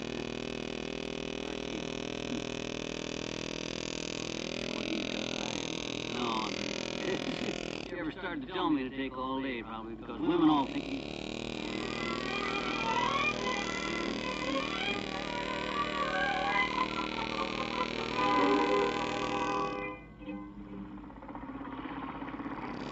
Oh, isn't this fun? I couldn't be happier if this was a 100-foot yacht with Admiral Nimitz for the cabin. Yeah, this is great. Reminds me of the time I commanded this British battleship when I was in... McGee, you never commanded any British battleship. This is your wife you're speaking to. I know it, and I wish she'd let me finish speaking. I was saying this reminds me of the time I commanded this British battleship in the Gilbert and Sullivan operetta, HMS Pinafore. Oh, excuse me. Yeah, at a summer resort in Lake Erie, and The audience sat on the bank while we did the show on a barge made up to look like a battlefield. Instead of a curtain going up and down, we had a tug that towed us into the moor out of sight around the bend. Sounds very realistic. I suppose it was a big success. Yeah, it was the one night in the middle of my main solo. The tow rope broke and we drifted away in the dark. Simply, Dave, what'd you do? I just kept singing to warn off on the boat so they wouldn't run us down. Were you successful? Too successful. When the Coast Guard arrived to rescue us, my English accent and uniform fooled them so much, they thought Canada had declared war on the United States and they clapped me in irons. Oh, now you do exaggerate. What do you mean, exaggerate?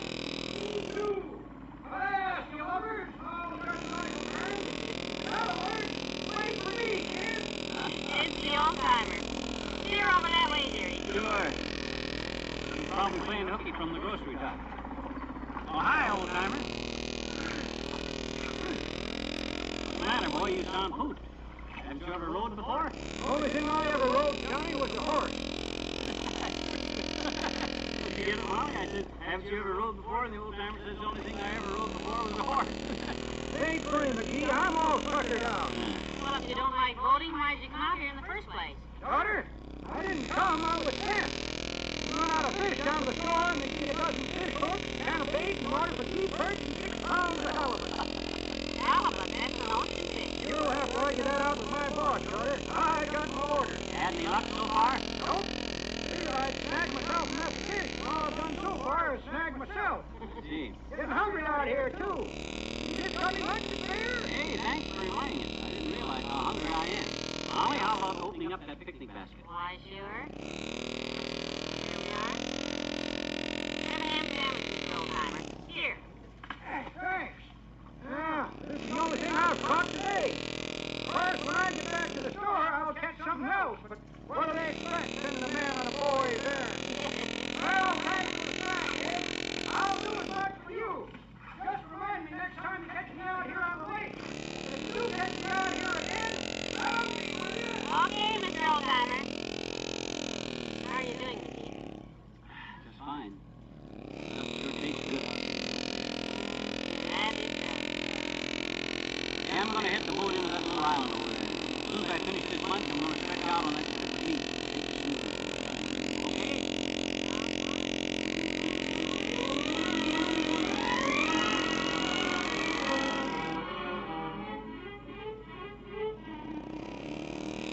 There's more fun with the McGee shortly.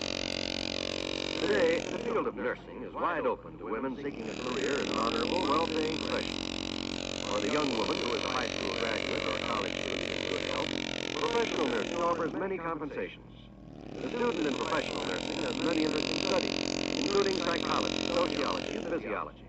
You work with doctors, graduate nurses, and other skilled people in a team relationship. And you can become a registered nurse after completion of a 3-year program. Older persons up to 55 will find many advantages to be gained from enrolling as a student in practical nursing. Although there are more nurses active today than ever before, the ever-increasing needs for nursing service have created a demand for still more. Hospital and health facilities are continuing to expand. As a result, countless opportunities are open to the woman who becomes a professional practical nurse. If you wish to enter this well-paying profession, inquire at your nearest school of nursing or hospital.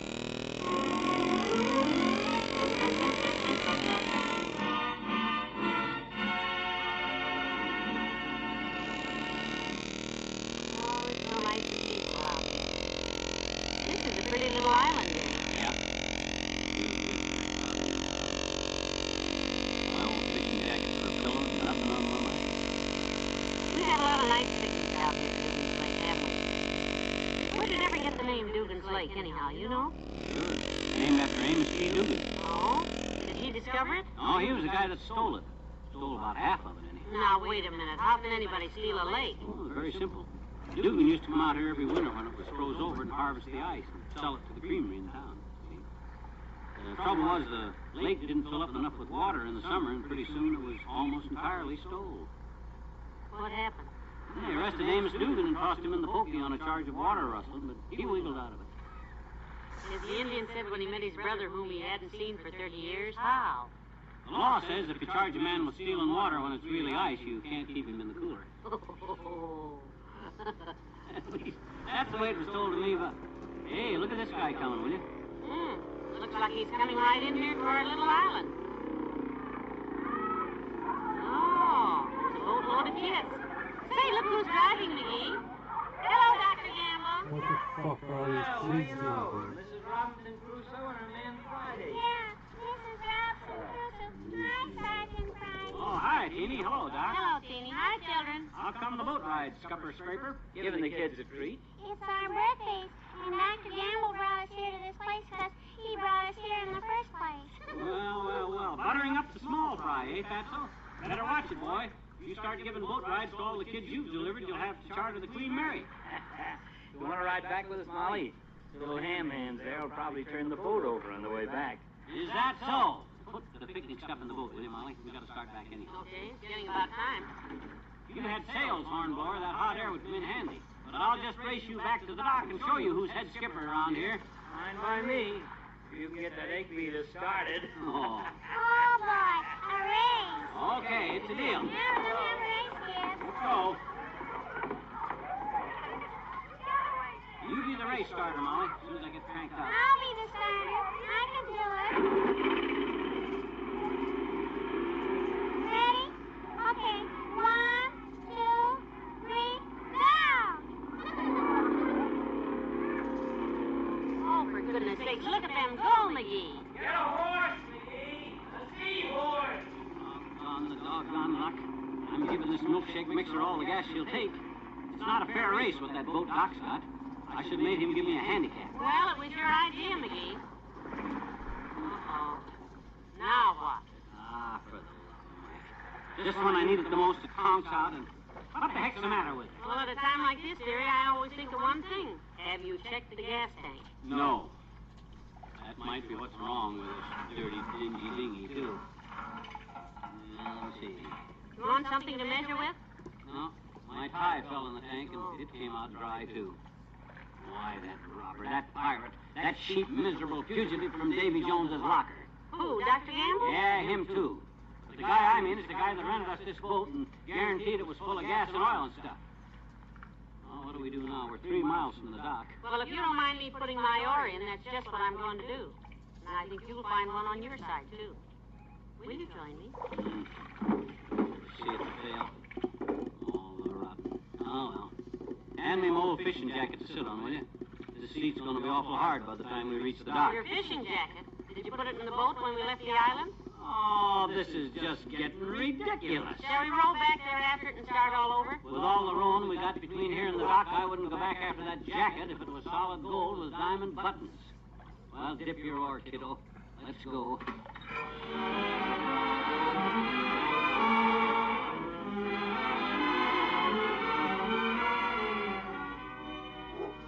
We'll say goodnight to Fibber and Molly in a moment. This is Bill Goodwin, ladies and gentlemen. Have you heard the wonderful new features on Bob Hope's morning radio show? Bob Hope and the like Don Loper on styles and fashions, Kitty Turmel on etiquette, and Chef Milani on cooking. They're Bob's guests and answer questions from the audience while Bob helps with answers of his own. Let's listen in on Bob and Chef Milani, for instance, during a recent session. How are you, Giuseppe? Oh, Alfonso. Giuseppe. I got a massage from you from Luigi. Got a massage in my pocket. See, he speaks better English than I do. You know, when he was 3 years old, he could speak better English than I speak now. I'm 47 years old.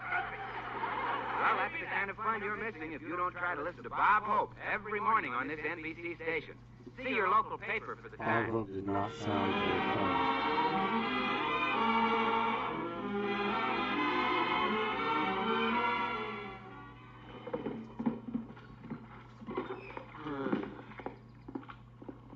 Oh, I'm beat. My hands are blistered. Me too. What time is it? My watch says 8:15. 3 hours and a half with those oars. Don't talk about it. You go ahead and put the lunch basket in the car, will you, while I tie the boat up? Okay. Give me the car keys. It's locked up. The car keys, McGee. Give me the car on keys. the island. You know where the car keys are. In that jacket that I left on that island. Oh, what? Oh, no. No, McGee, don't throw yourself in the lake. Don't. Let Mother do it. I'll phone in town for a cab. Good night. Good night, all.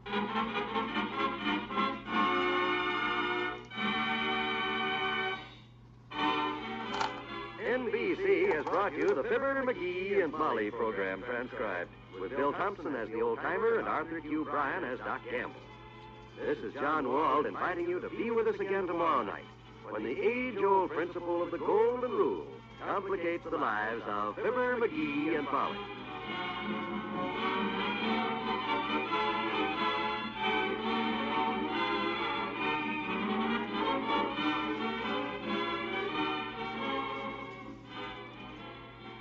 Get to the heart of the news with Henry Cassidy tonight on the NBC Radio Network.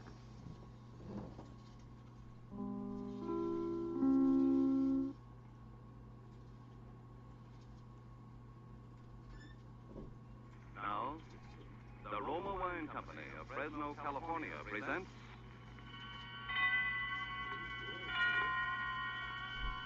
Suspense.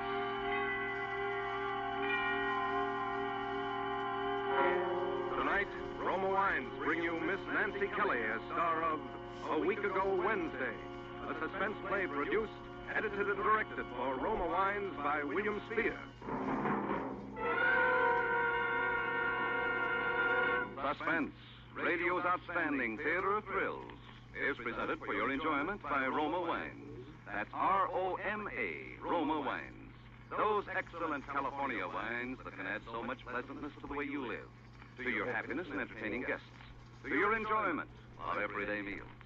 Yes, right now a glassful would be very pleasant as Roma Wines bring you Nancy Kelly in a remarkable tale of suspense.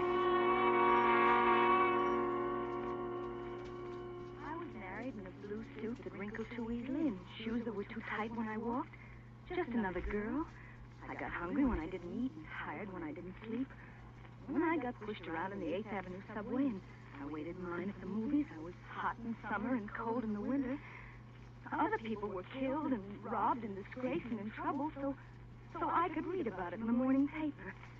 That sort of thing happened to other people, not to me, not to Maud Haskins.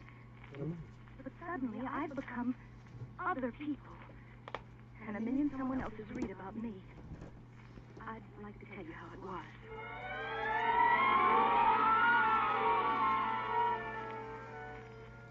Harry and I had quarreled that Wednesday morning. I've tried to remember why, but I can't.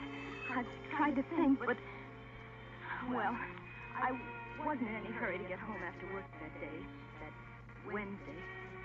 So I sat for a while on a bench in Central Park. The sky looked moody and had a dirty face. I watched evening happen quickly because it was going to rain. It started to come down, doing my crying for me. And I ran. I knew suddenly that I wanted to go home. I wanted to climb the stairs to the little furnished flat. I wanted Harry to be there so I could put my arms around him and feel him warm against me.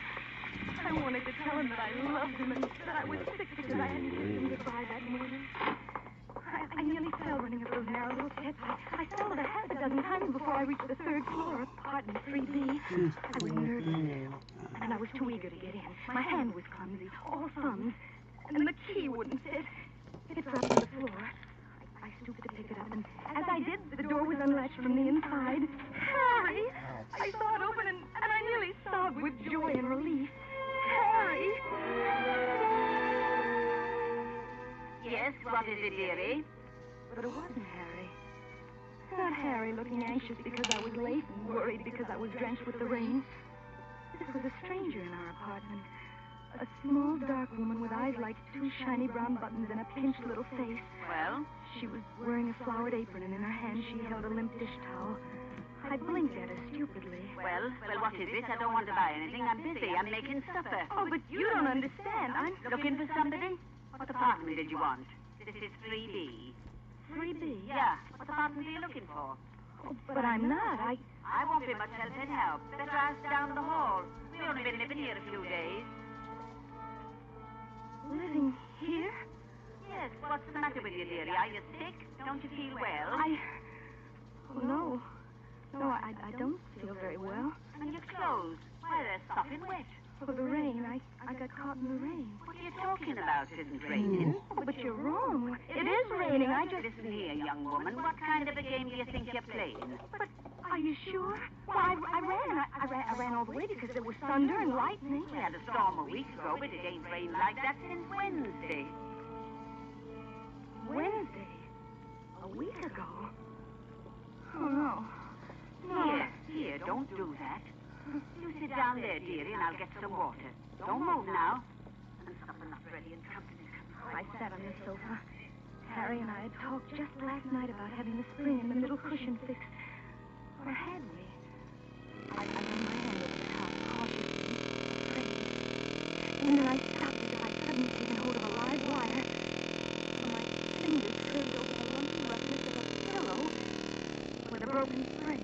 Here, drink this. Easy. Are you better now? Don't talk, just drink it. Easy. That's it, dearie. Thank you. From the glass, she watched me. I sipped the water while my eyes drank in the room. Oh, there was that crack at the base of the lamp from the day Harry got his raise. He'd been swinging me around the room, around and around in circles until we were both dizzy and knocked the lamp off. And there was a little table near the window. And there was the rug with the warm fires and the fireplace and the mantel.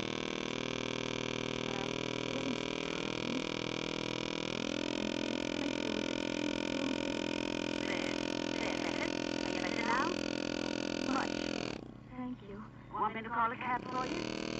Let me in, dearie. You were looking for someone when you come. Friend of yours. Friend of mine. Harry Maud Haskin. Haskin? But don't you read the papers? You mean you don't know? Know what? Why, about the murder, of course. We moved in a few days after it happened. My husband didn't like the idea. But an apartment these days. Foolish. About those things. But that's a good charge. So what if there was a murder here? You don't mean nothing. Murder? Tell me about it. Oh, he looked such a nice young man, too. At least in his pictures. Who are you talking about? Harry Haskin, of course. Murder. Harry? Yes, with an ice pick. Horrible. Right in that kitchen. Don't bother me none, but my Charlie won't eat there. Ice Murdered? Isn't it awful? And everybody says that he was so much in love. And she was so young and pretty. What? Did you know them well? Oh, yes. Yes, very well. Must be a shock to you. Can't understand why. Was it in that paper? May I see it? Sure. Been full of nothing else for almost a week. Right. Ice pick murderer awaits conviction. The headline screamed out at me. I closed my eyes for a minute to blot it out. Perhaps when I opened them again, the words had begun. But they weren't. Fake and bold as life or death, they mocked me. I murderer awaits conviction. And underneath the little black letters pieced themselves together to form the words killer, bloody, motive. And then they jumped crazily on the page. But there was a picture of Harry. Harry, my husband. I tried to read under it, but I couldn't. Oh, maybe I shouldn't have let you see that. Better sit down again. No, let me alone. Oh, I'm all right. Let me alone. Sure. All right. After all, I didn't ask. Oh, I'm sorry. You've been very kind. Please, I'm better go.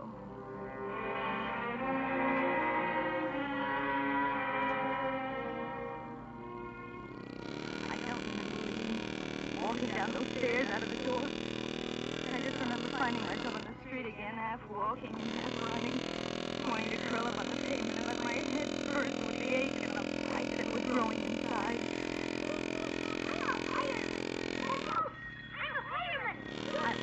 I'm back in Central Park again. From out of nowhere, a little boy on a scooter came tearing around the bend. He turned sharply to keep from running into me. I watched him lose his balance and try to regain it dizzily.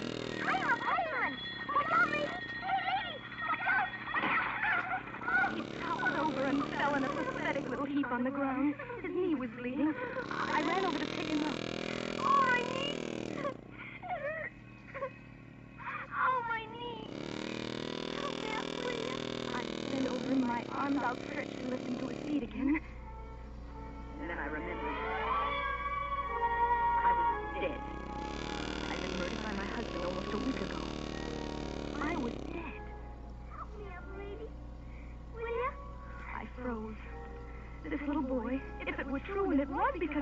in the paper myself that I were really dead. I knew I couldn't touch this child. I was afraid. For him.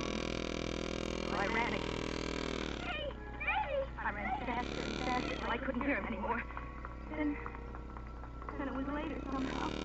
And really dark. And I was so tired.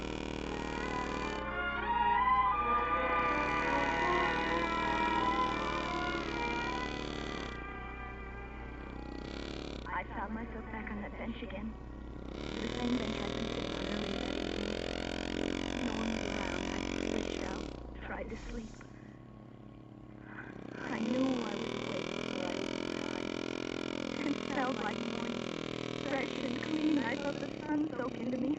I thought when I open my eyes, I'll be back in my own bed again. I'll reach out my arm and I'll find Harry there beside me, and everything will be all right when I open my eyes.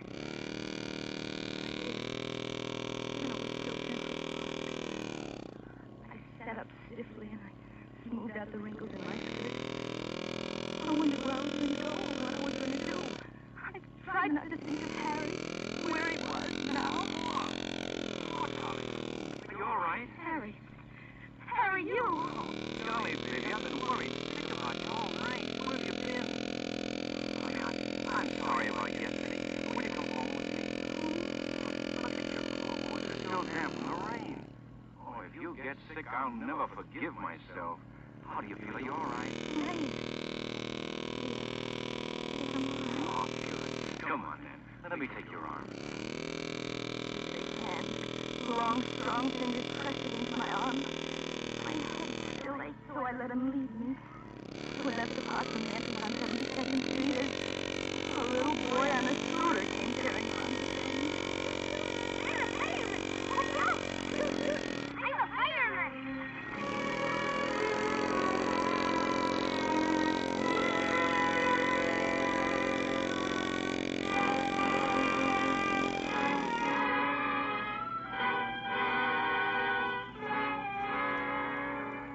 For suspense, Roma Wines are bringing you as star Miss Nancy Kelly in A Week Ago Wednesday by Winifred Wolfe.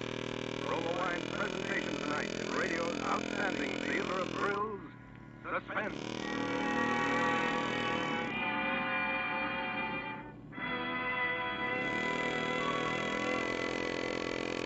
Between the acts of Suspense, this is Truman Bradley for Roma Wines. With the holidays ahead, here's good news for all who enjoy fine Roma wines. To all who serve Roma wines for gracious hospitality and for mealtime pleasure, Roma wines are now featured at new low prices in principal supply. Roma California wines offer you full selections. Sherry, port, muscatel, or tokay for entertaining, Burgundy or Sauterne for mealtime enjoyment, and champagne to make any happy occasion unforgettable. Each of these fine Roma wines brings you taste luxury at new low prices. So be sure to have plenty of Roma wines on hand. Roma wines are grown from choicest grapes, unhurriedly perfected by age-old skill.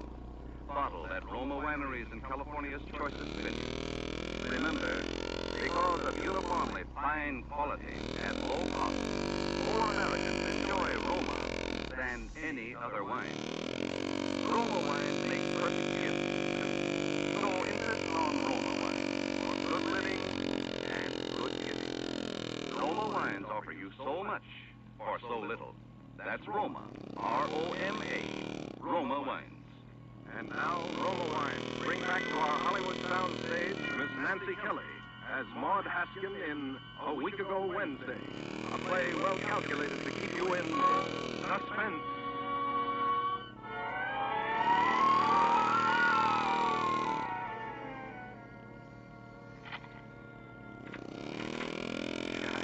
Place looks awful, doesn't it? I don't know how many cigarettes I smoked. I tried to sleep, but I couldn't, so I tried the couch. No luck there either. That broken spring didn't help much. I was almost out of my mind worrying about you, honey. I got hungry about 3 o'clock in the morning, but I couldn't eat. Dirty dishes still in the sink. Never mind, I'll wash them. On. Darling. Yes? Come here, will you? Why are you standing near the mantel? Why don't you come over to me? Huh? Oh, I was looking at the picture on it.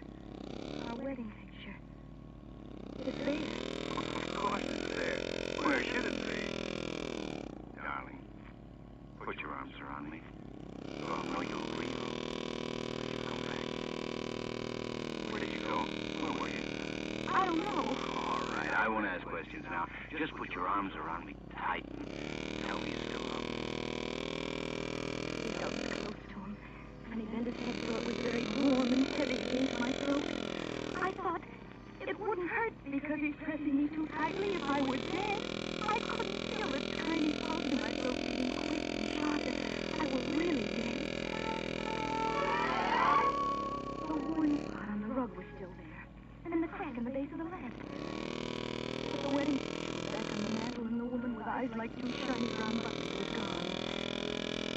It was just Harry and me. Are you hungry? Let me get you something to eat. I am hungry a little. Well, let me make you something here. You sit down here on the couch. I'll bring it to you. Or, you want to change first? Yes, I'd like that. Gee, I'm sorry you got caught in the rain, honey. It was raining, wasn't it, Harry? It was raining hard, wasn't it? Raining? I'm big it was. What a It was raining. It was raining hard. Oh, Harry. Oh, sweet, don't. Oh, please don't. You're home now. We ate breakfast on the little table near the window. He leaned across the table, his large arms resting on the cloth, his eyes steady and serious, watching me. Why was he being so kind? Why should he be so good to me? What was the thought behind those eyes, watching? I love you. Oh, I'm sorry. I didn't mean to drop. Don't worry about it. I'll get the broom. Sweep it up. Maud, Yes? don't bother about it now. Come here to me, will you? No. What? I mean, it's glass. I'd better sweep it up. I'll only be a minute. Okay. I went into the kitchen. Glad to get alone for a minute. I knew with a dull, sick realization that I was afraid of my husband. Afraid of Harry. Want me to do it for you? No, I can do it. I'll sweep it up. Maud, don't go into work today.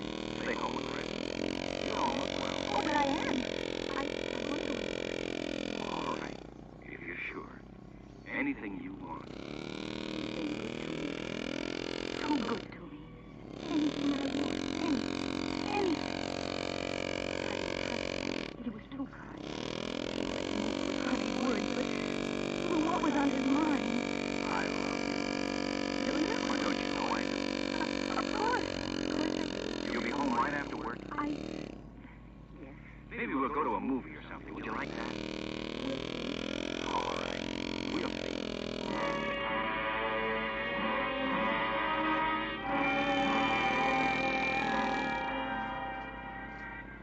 He walked me to the 8th Avenue subway like he always did.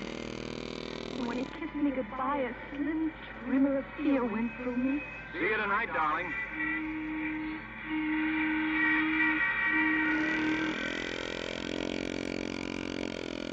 I took 3 letters that morning. I typed them automatically, but inside my head, one thought kept repeating.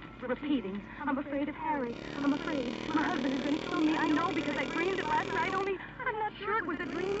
Maybe it was a warning. A warning. My husband is going to kill me. Kill me.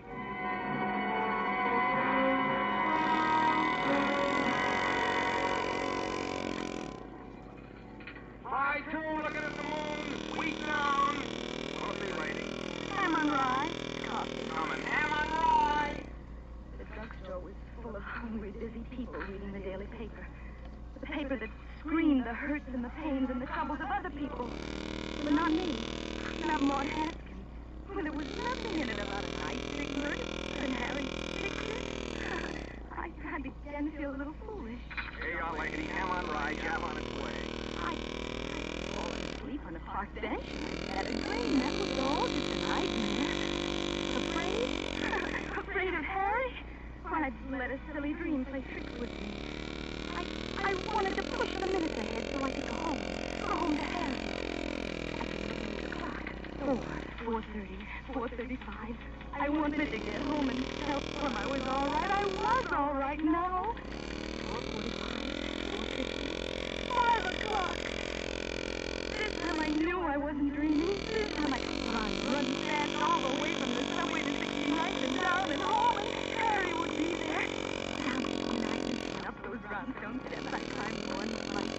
Like out of breath. Hurry. One more. Excuse me, dearie. Do you know where I can find the landlady? It was that woman. The small, dark woman with eyes like two shiny brown. You know where I can find the landlady? What? What did you say? Did it hear, dearie? Yes. Well, tell me then. Do you happen to know if there's any vacancies? Vacancies? No. Oh, me and my husband's been looking for weeks. What a job. Do you know if anybody's planning to move out, dearie? Soon, maybe?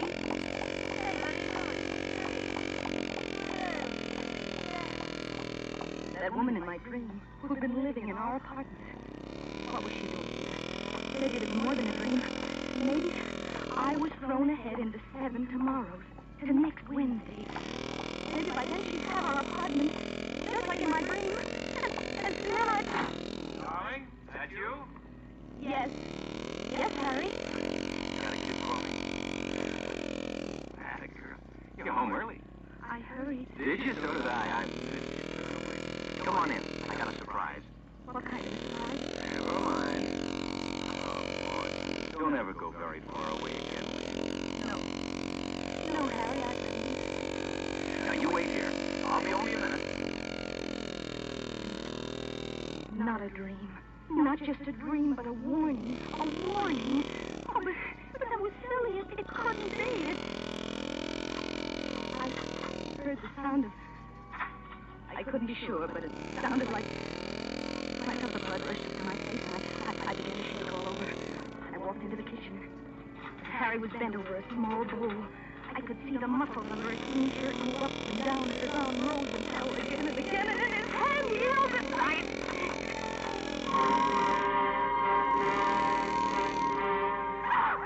Maud! What is it? What's the matter?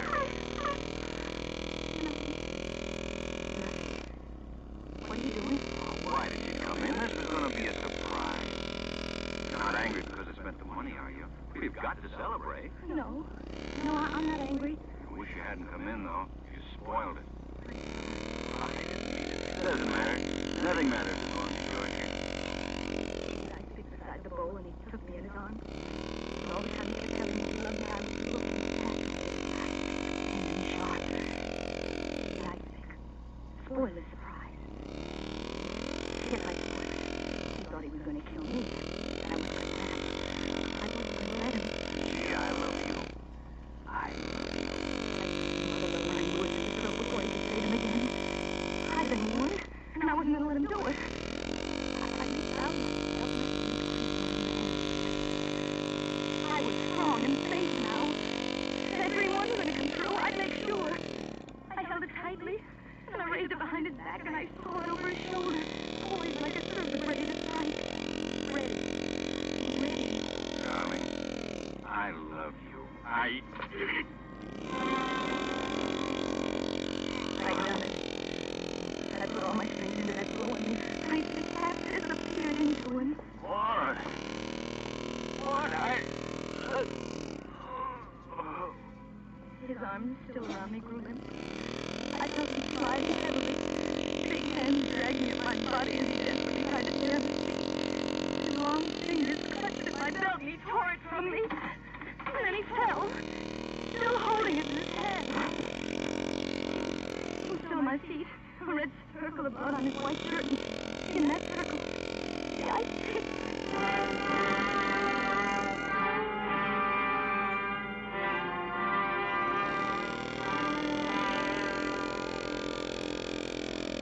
No one saw me leave the house. It was a clear, cold night. Overhead, a plane made its way past the stars. I remember looking up at it and thinking, you can't even see me. You don't even know I'm here. And that I've just killed my husband and left him lying dead on the kitchen linoleum. But I knew. And somehow I didn't care. All I kept thinking was, not me. Not me. It wasn't me lying dead with an ice pick in my back. I'd been cleverer than he. I'd done it first. I stumbled into the park. And then I dropped from exhaustion. I slept all night on the grass.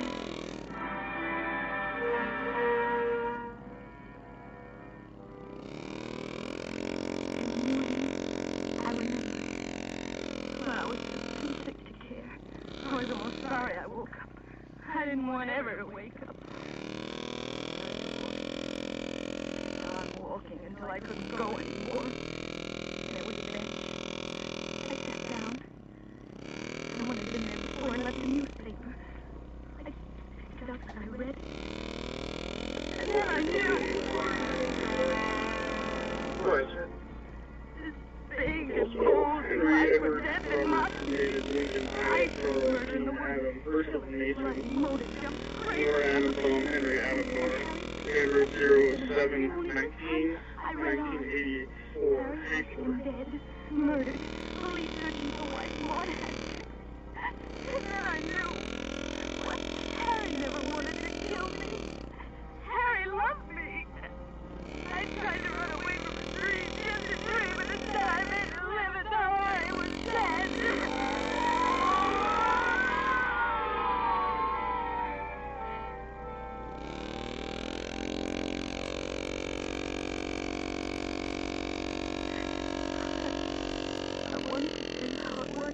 Because it's so hard to believe it happened to me. Pray for me. I know now what wrong I've done. The dream has come true. It's Wednesday again, it's his father.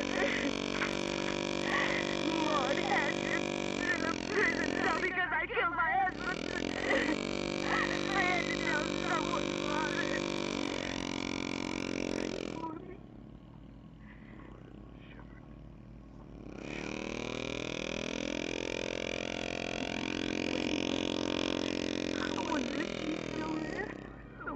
With eyes like two shiny brown buttons reading about us in the paper. I wonder if she's there now.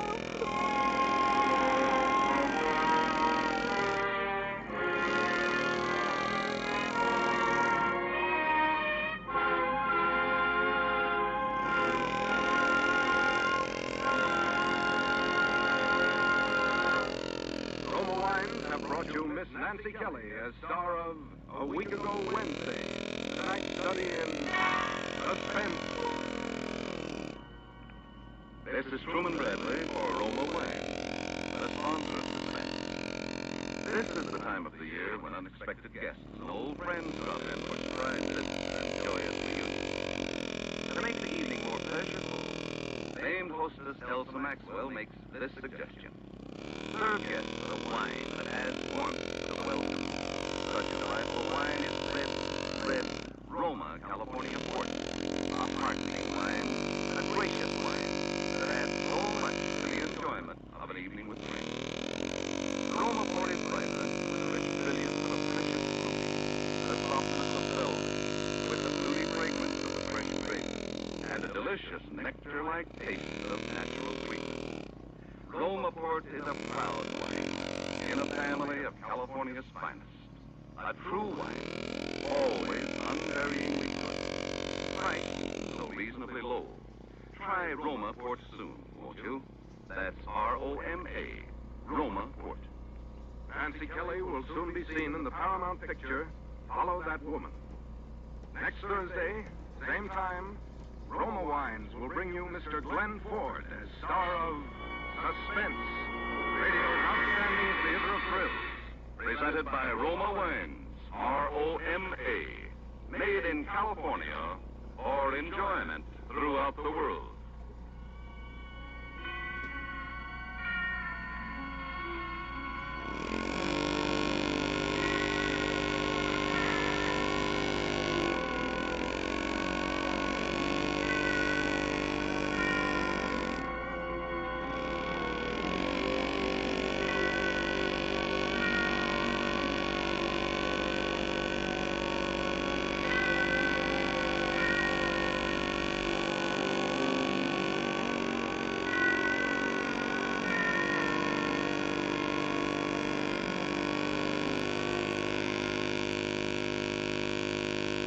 This is CBS, the Columbia Broadcasting System.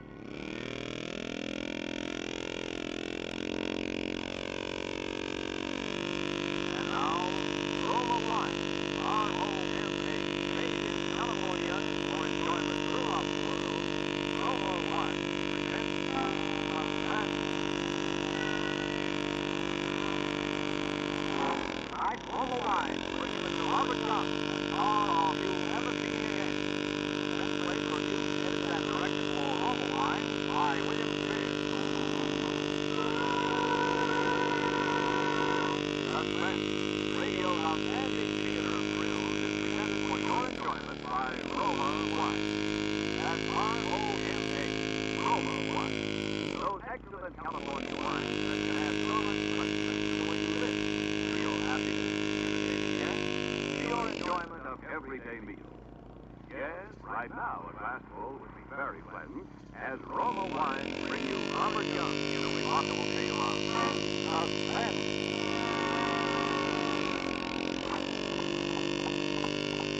Oh, you walk out on me. What do you look like to you?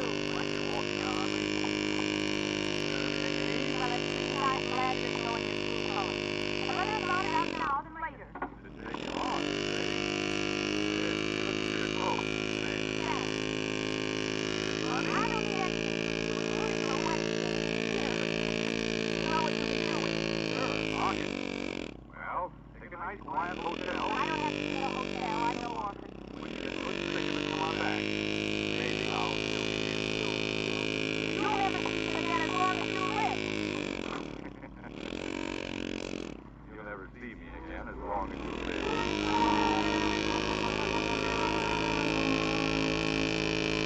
You'll never see me again as long as you live. I know then what I know now. I guess that wouldn't have sounded so much. All right, maybe I'm not the easiest guy in the world to get along with. It's perfectly natural for a couple that haven't been one good fight after they've been married nearly 3 months. I just wasn't going to be the first one to say uncle, that's all. Still, you don't wait around forever when your wife walks out on you, even if you are playing hard to get. So the third evening, I put in a call. I knew all along she'd head for her mother's place. Anyway, she practically told me where she was going when she left. Hello? Oh, hello. Is this Mrs. Alden? Yes? This is Ed. Janet's husband. Oh, yes. How is Janet? Isn't she there with you? With me? Why, no. Isn't she with you?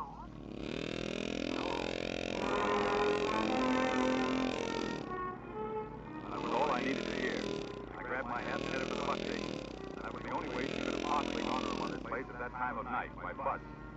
First, I wanted to find out if there was anybody who could positively identify her as having left. The guy at the ticket office wasn't very bright.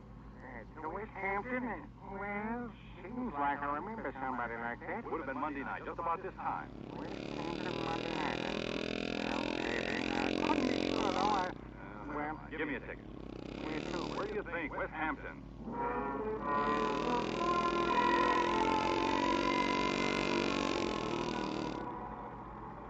She was blonde, blue eyes, good looking. Sure, I remember her. Where'd she get off? I think it was West Hampton.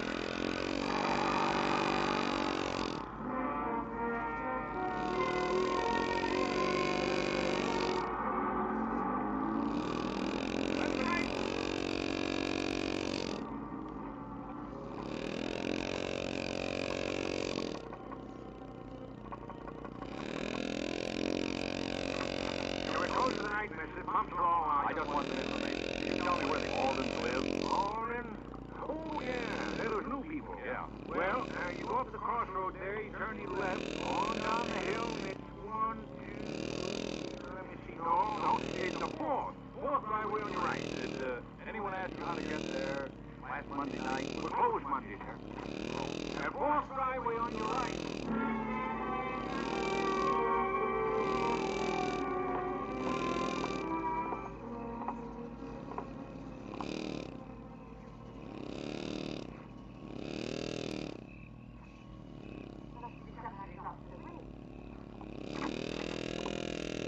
I'm Ed Bliss, Janet's husband. Oh, yes. Come in. I've been looking forward so much to meeting you. I wish it could have been under different circumstances, though. Yeah. I'm so sorry. Oh, there's nothing to worry about. No. I can't understand it. It's not like her to do a thing like that. Oh, Ed, I want you to meet Mr. and Mrs. Farley. We were just playing a little bridge. How do you do? And, this is my husband, Joe Alden. I guess that makes him your stepfather-in-law, doesn't it? Joe, this is Ed Bliss. How do you meet you, Ed? Well, I guess we better be going. Yeah, I guess we have. I certainly do hope it's your wife. I wouldn't worry about you. Oh, you heard about it, did you? Well, they popped in a little while after you phoned, and we thought it was Yeah, all. that's all right. Well, thanks for asking it over. We'll come again real soon. We'll do that. Well, night all the time.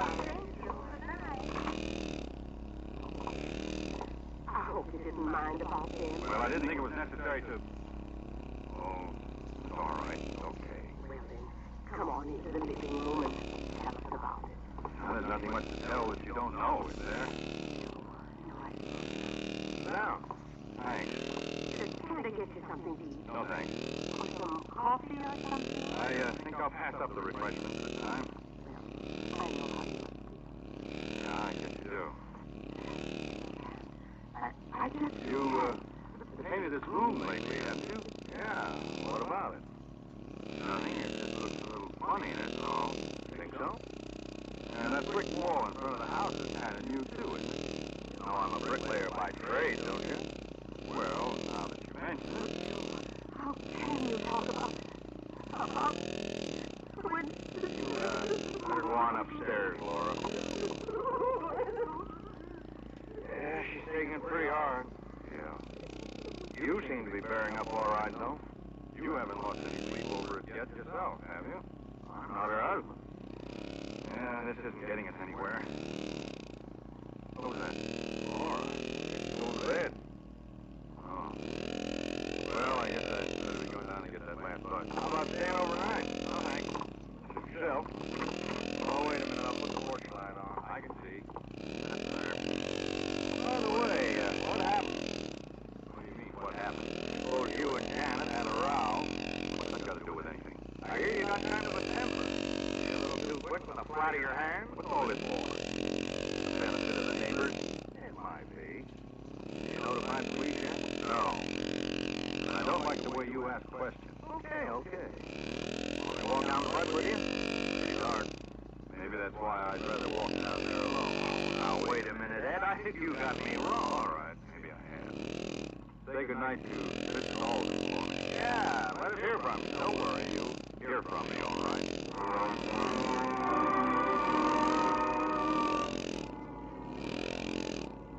It was still plenty dark when I got back to town, but I took the shortcut at the corner just the same, a path across the vacant lot. Between the lot and my house was a hedge. I was just going through it when I stopped cold.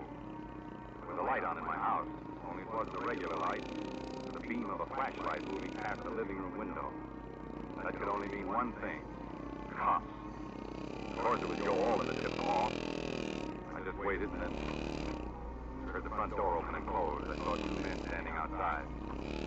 One of them went up the street. Pretty soon I heard a car drive off. The other man was just a shadow then, standing by a tree in front of the house. You could see he was expecting me to come from the other direction. I stepped through the hedge and went over to him. Would you be looking for anybody in particular? I might be. Who are you? Ed Bliss. Who are you? Detective Stillman, Bureau of Missing Persons. How'd you know anyone was looking for you? Oh, I'm just bright that way. Oh, yeah?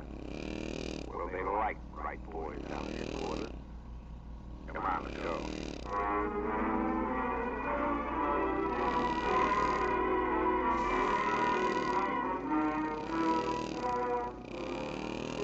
For suspense, Roma Wines are bringing you Robert Young in You'll Never See Me Again by Cornell Woolrich. Roma Wines' presentation tonight in radio's outstanding theater of thrills, Suspense.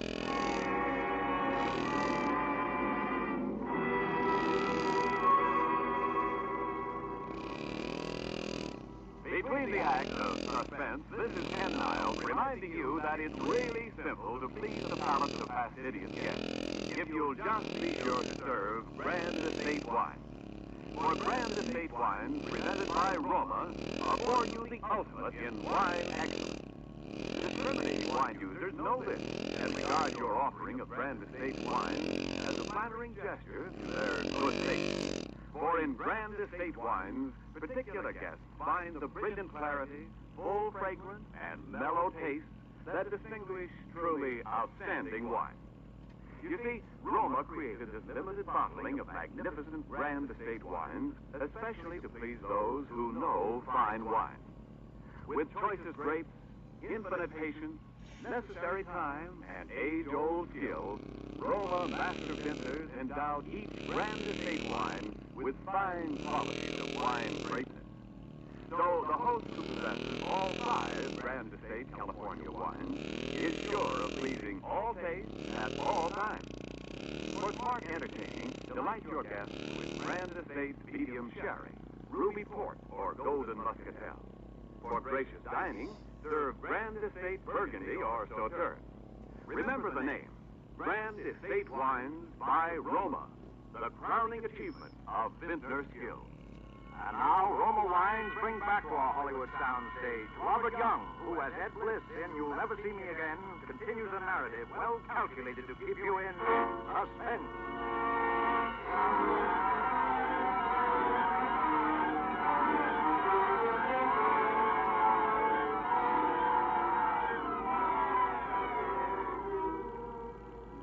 He stood there in the shadows watching my face, Detective Stillman of the Bureau of Missing Persons. I'd been expecting this to happen sooner or later, and now that it had, I was stunned for a moment. Well, come on, bright boy. They're expecting us at headquarters. Wait a minute, I want to talk to you. I'm in a jam. Oh, you're telling me. Not the way you think. Will you come inside with me? I've been inside. Hey, what kind of a furnace do you have in your cellar, Bliss? An oil burner. The kind that turns on automatic with an electric cut-in? That's right. Why, is there a fuse blown? How'd you know there was a fuse blown? Was that why you were searching my house with a flashlight? Or was it because you didn't have a warrant? You really are, bright boy, aren't you? Well, come on, we're going down to listen. I don't want to have any arguments. I want help. I want it bad. Will you give me a break? What kind of a break? Oh, this is no place to talk. Will you come inside? Okay. But you better talk fast and talk good. Don't worry. The fuse box is right here. The flasher light. I always keep a couple of fuses on top of it. Oh, there they are. Let's go in the front room. After you. Okay. Now, what do you want to talk about? Don't you understand? She's my wife. I'm scared. Then why did you run out? Why didn't you tell the police? Because at first I thought it was just one of those things. Anyway, I knew where she'd gone, back to her mother's. How'd you know that? Because I went down after her. Because all kinds of people saw her go. Bus drivers, ticket sellers. Only when I got there, she wasn't there. How much life insurance do you carry on her, Bliss? $25,000. Wow, that's quite a lot for a $75 a week architect, isn't it? Our mother paid for it, a wedding present. For heaven's sake, what do you think I did? Buried her in a cellar or something? No. We know you didn't do that. We looked. Oh, cut it out, will you? I love her. Oh. We've only been married 3 months. Well, what do you want me to do? Oh, give me a break. Listen, if you take me down to headquarters now, it may be hours. Oh, it'll be hours, all right. And in the meantime, if there's still a chance, but there's got to be. She's somewhere and she's in danger. I know it. Yeah, how? I tell you, I followed her down to her mother's place in West Hampton. The guy at the station remembers selling her a ticket. The bus driver remembers her getting off there. And then she just disappeared. Then what? I went down to her mother's house. They hadn't seen her. There's something funny about it. There's something funny about her mother and that stepfather. And there's something funny about the house. And about that room. What room? That living room of theirs. Listen, you've got to help me. Help me find her. You've got to go down there to West Hampton with me because I've got a hunch somehow that I'm the only one who can find her. All right, Bliss. All right, I don't know why, but I believe you. You do? Yes, You and I shouldn't believe either because... Because what? What was your wife wearing when she ran out on you on Monday night? What was she wearing? Yeah, sure. You must remember what she was wearing. Well, she's wearing a gray flannel suit, skirt and jacket, you know, pink silk shirtwaist, patent leather high-heeled shoes, and one of those crazy little hats. Any baggage? Yeah, a little tan suitcase. You're sure of that? Sure. Well, that's why I shouldn't believe you. Why not? Because when you find somebody's clothes around, you usually start looking for the body right nearby. What do you mean? Well, they weren't burned up because that fuse had blown. But we found every one of those things in the furnace down in your cellar about 20 minutes ago.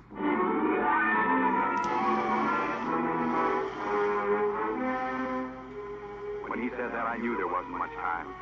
He was going up to West Hampton with me anyway, and that was the main thing. Of course, first he had to rout out the bus driver and the ticket seller and check my story with him just to be sure I wasn't trying to pull a fast one. That was all right. I expected that. And then we climbed into the police car and headed out to West Hampton. He believed me now, all right. That car couldn't have been pushed any harder if I'd been driving it myself. Still, it was broad daylight when we got there. We parked the car a little ways down the road and walked towards the house. See what I mean, Bert? Take that brick wall, for instance. Oh, what about it? It's new. What did he build that for? It's not tall enough to hide the road, not even tall enough to keep a dog out. What did he build it for? Well, maybe he built it to keep in practice. Come on, let's go in. It's awful quiet. Yeah, well, why not? They're probably in bed, and that's where I would be if I hadn't let you talk me into this. Listen, Bert, you don't think... I'm here, ain't I? Go on in, pal.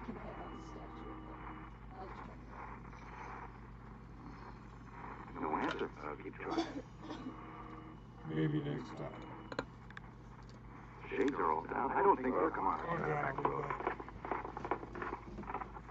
Shades are down on this side of the house, too. Huh? Look. The garage is empty. Yeah. Well, I guess our birds have flew to coop all right. Bert, I don't like... Come on. We'll try this back door anyway. Here. Here's an axe. Yeah, wait a minute. Let me try my keys. Oh, nuts. Ah, there. That got it. This is the way to the front of the house? I guess so. I've never been back here. Yeah, this is it. Here's the front hall. There it is. What? The room. The living room I was telling you about. Oh, what about it? Snap on the lights. Oh, I still say, what about it? I don't know, but don't you get something funny about it? Oh, what? The lights. Or something about the fresh paint. The rug. There's something, though. I know there is. Come on. We're wasting time. There's something screwy about the whole joint. We went over the place from top to bottom. I wanted to get back to that room, and time was awful important. But Bert still wanted to look into everything, which was only right and natural. And then we ran into something that was just about the last thing I expected. Say, what's the store here? I don't know. I thought we covered everything on the ground floor before. Locked. Must be some sort of back bedroom. The keys won't fit this one. Funny, the only room in the house that was locked. Well, maybe we've got what we're looking for. Give me that axe. But Bert, don't you see? If she was here and they're gone, they must have taken her. She's probably...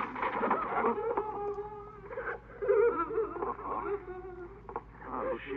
Mrs. Alden. Your wife's mother? Yeah. Say, where's your daughter? Please. Come on, where is she? I don't know. Was she here? Yes. Where's she now? I don't know. Did she leave with your husband? I don't know. Why didn't you tell me she was here the other night? Joe told me not to. She was here. And the next morning, Joe told me she left. And this morning, he left. What did you lock yourself up in here for? I knew when Joe left this morning that something terrible. And when you came, I was frightened. Come on. Where? Why don't you get it? For some reason, the stepfather's put the snatch on her. We've got to put a call through to headquarters and get the highway patrols on the watch for him. Oh, what about her? Oh, she comes along. Come on. Bert. Yes? There's something wrong about You this. bet your life there is. No, I mean, why would he do it? What motive would he have? Let me worry about the motive. You worry about your wife. And it's got some connection with what's wrong about that room, whatever it is. Will you forget about the room? We've got to get... I want to look at it just once more. Listen. You want your wife back, or don't you? There's no time to stare. I've got it. Got what? It's lopsided. Don't you see? It's not on a square. How do you know? I'm an architect. Look, the lights aren't in the middle of the ceiling. The windows aren't in the middle of the wall. So what? The design of the rug is wrong. It's cut off too close to that wall. It's... Bert. What? That wall. That's why the room has just been repainted. That's why I built the brick wall in front of the house. I don't get it. One wall of this room is a dummy. Built out in front of the real one. That's why the room looks lopsided. That's why I built the brick fence, to get bricks without arousing suspicion. Which wall? That one. And Bert, it must be hollow. Give me that axe. You don't think that the janitor... Bert, give it to me. Get back. Get back. You let me get back. Mrs. Alden. It's Joe. It's Janet. Answer me. Answer me. He couldn't have done a thing like that.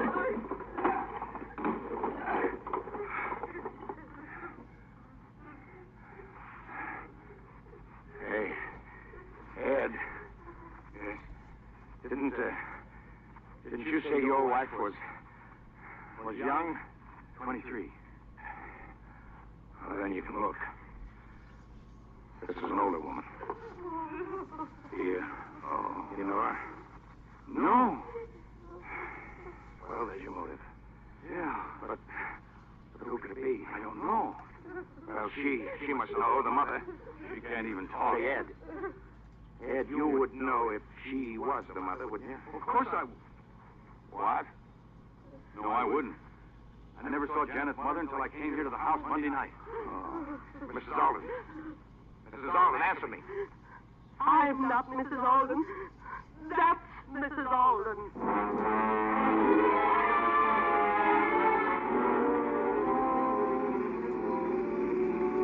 It was just a question of time now, whether we get back there in time to stop it. It all fit together now. What Bert didn't know, he got out of the woman on the way back. Did you know Joe Alden before? No. Not before I came to their house in Eastport to take care of her. I was her nurse, and Joe and I... Well... Who got the idea to kill her, you or Joe? He did. When he saw me giving her a sedative once, she was pretty sick. Premeditated, huh? Why did you do it? Money, of course. She kept a lot of bonds around the house. That's what Joe wanted. Is that why you moved from Eastport to West Hampton? Yes. Nobody knew us in West Hampton. We moved in at night. They thought there was only the two of us. They thought I was the real Mrs. Alden. When did he do it? About a week after we got there. One night. By morning, she was where you found her.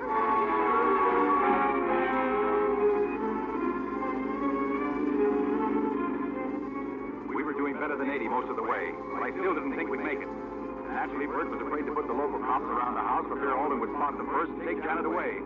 And do it somewhere else. If he hadn't done it already. Because Bert had the picture cold now. Janet had come to the West Hampton house and found her mother was missing before Alden had been able to make his getaway. So Alden had to kill Janet, too. He knew where he was taking her because of the clothes in the furnace of my house. And that was the tip-off that Joe was going to try to plant it on me. The only break I had. At least I knew where to look if I could get there in time. At the outskirts of town, we picked up a police escort. Bert made them lay off when we got near the house. We drove up the side street and parked a little ways off. We walked up to the house. There was a car in front of it. That Alden's car? Yes. All right. Now, you're coming in with this lady, but the first sound out of you, and I'll shoot, and I mean that. I know. Got your keys, Ed? Yeah. Yeah, all right.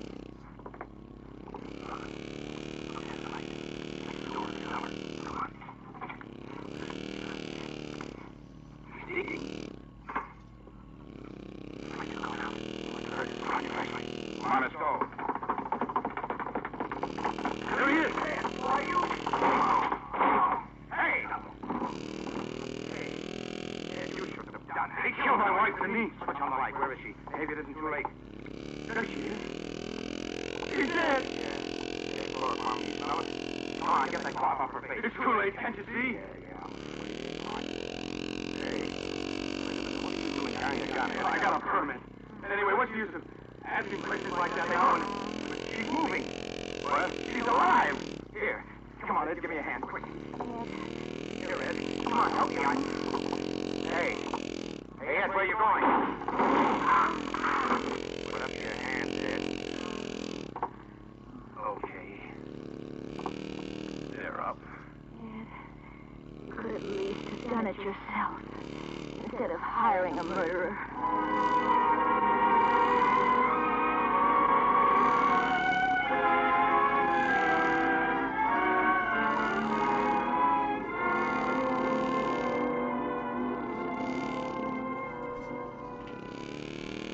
What did you do it for, Ed?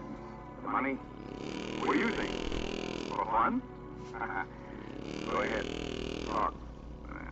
Anything to make you happy. Would have been perfect if Alden had killed her. He first got her in the cellar like I told him to. Maybe he had a sneaking idea I was going to double cross him. He was stalling until the last minute. I don't know. Anyway, it won't do him much good where he is. What'd you have on him, Ed? The mother, his wife. I'd been up there before, alone. I knew he killed his wife because I'd seen a picture that Janet had of the real wife. I spotted the room right away. Told Owen I'd split the money with him if he took care of Janet. And he didn't? Go on. I knew I could pick a fight with Janet, and I knew she'd run up to her mother's. I went up there to make it look good. After I left, Alden was to call the cops like he did. You could take me down here to headquarters, and while you were giving me the old third degree, Alden was supposed to plant the body in the cellar. That way I was in the clear, because you know I couldn't have done it while I was down here talking to you. You know she hadn't been there before because you looked. That's why I planted the clothes and the furnace. Remember? So you would look. An alibi. Nobody had a thing on Alden.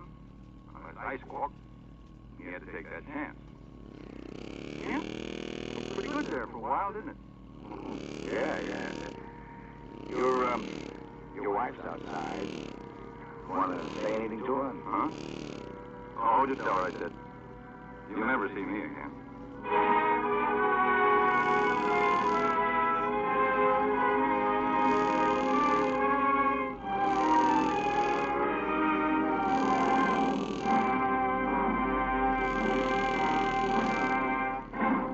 Suspense.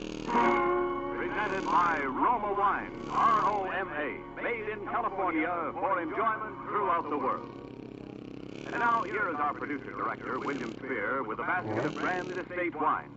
A gift for the distinguished star of tonight's suspense play, Robert Young.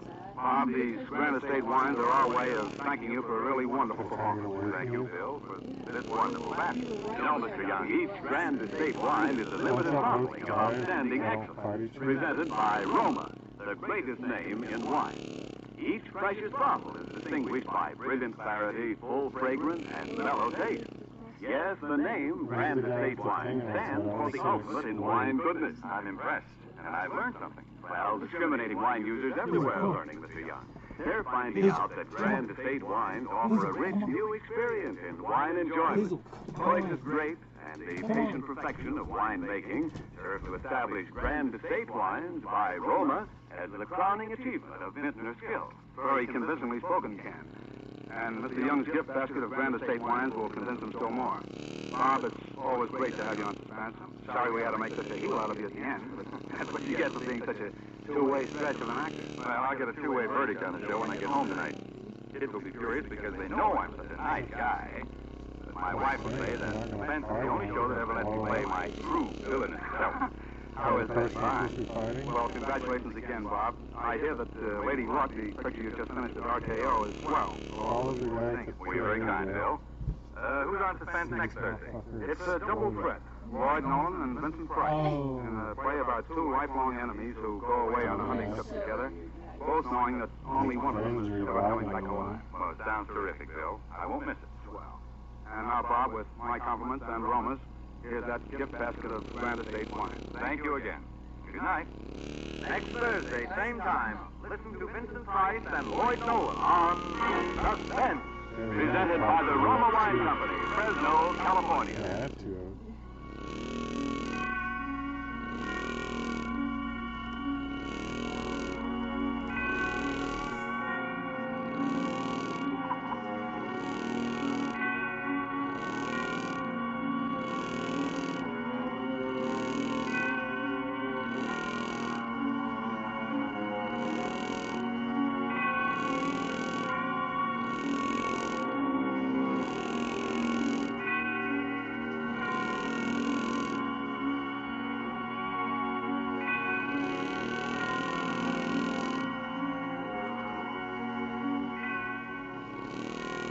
This is CBS, the Columbia Broadcasting System.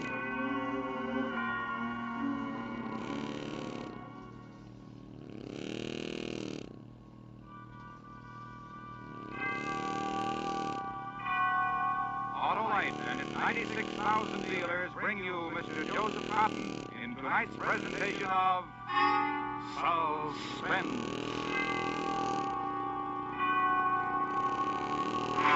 Tonight, Autolite presents Carnival, the story about a man whose only emotion became hate, starring Mr. Joseph Cotton.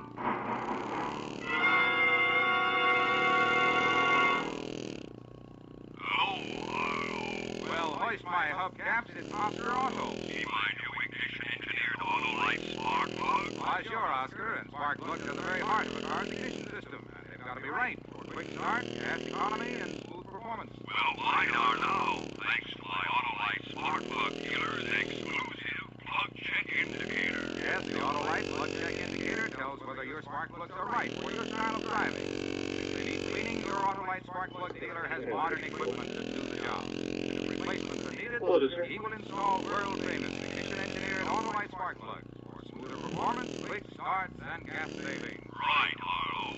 Friends, see your nearest Autolite Spark Plug dealer soon. He services all makes of spark plugs, and you can quickly learn his location by calling Western Union by number, asking for Operator 25. And remember, from bumper to tail light, you're always right with Autolite.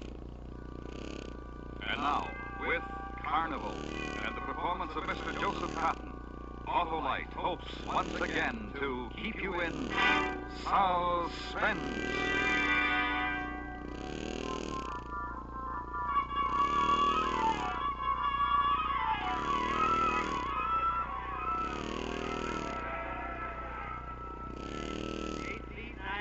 Tall. I weigh 343 pounds. Married and no children. I joined the sideshow at the age of 22. If you would like to photograph me, I have them right here. All right, over here to the next stand, ladies and gentlemen, to the star attraction of the sideshow. That's right, right over here. Gather around real close. That's it, right up front. Yeah, sure, little boy, you get right up close here. See something you never saw before. Ladies and gentlemen, Rene the Robot, Rene the Magnificent. Handsome, isn't he? Beautiful man, look at him. How elegantly he stands. The elegant clothes, the gloved hands, just so. The mouth, smiling, with a noble head poised for all to admire. Rene the Robot, Rene the man without emotion. Lift your hands, Rene. Like on pulleys and wheels, ladies and gentlemen, like a mechanical doll. You and I lift our arms this way, ladies and gentlemen. But Rene, lift your other arm, Rene. Wow. Makes you forget his flesh and blood, doesn't he? Walk, Rene. Like a mechanical doll, ladies and gentlemen. And now, with your permission, we'll have Rene do a little dance for us. Put your drum on, Rene. Look at him, ladies and gentlemen. The way he responds to me, to O'Mara. As if I were pressing a button. No question, no argument, no emotion. He hears my voice and responds. Are you ready, Rene? Dance.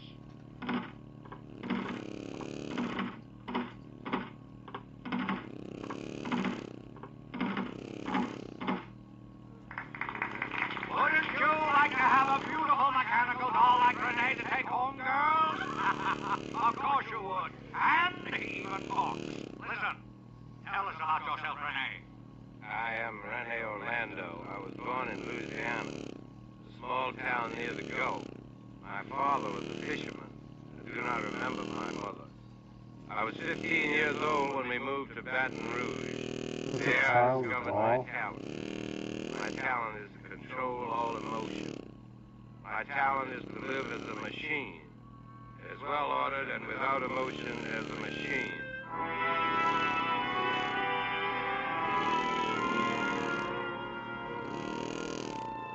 They stare at me, the faces looking up at me. Idiot faces, fools faces who see in me their own reflection. Who stand with open mouths before the image of the robots that they are. They are the puppets. They are the mechanical dolls. The effigies without emotion. And I, the torrents within me, the ecstasies, the floods, the pure singing passions that wash over me. And Gabrielle, my wife, Gabrielle, she knows the man who makes a farce of himself before an audience is no robot. Knows when the day's mockery of carnival is ended. It is a man that comes. A man who loves, hates.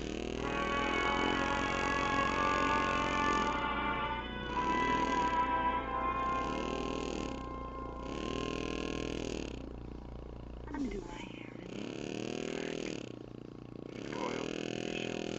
Dark fire and lies against the Say my name.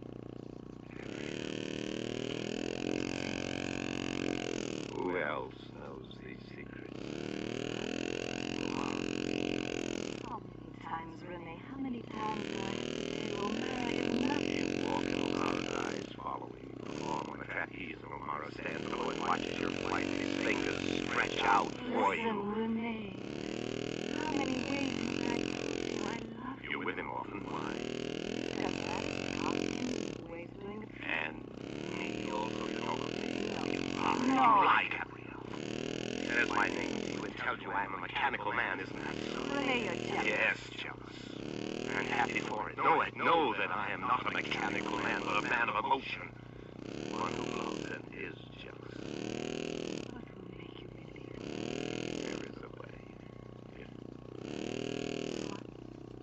If there were no Mara, if Mara were dead,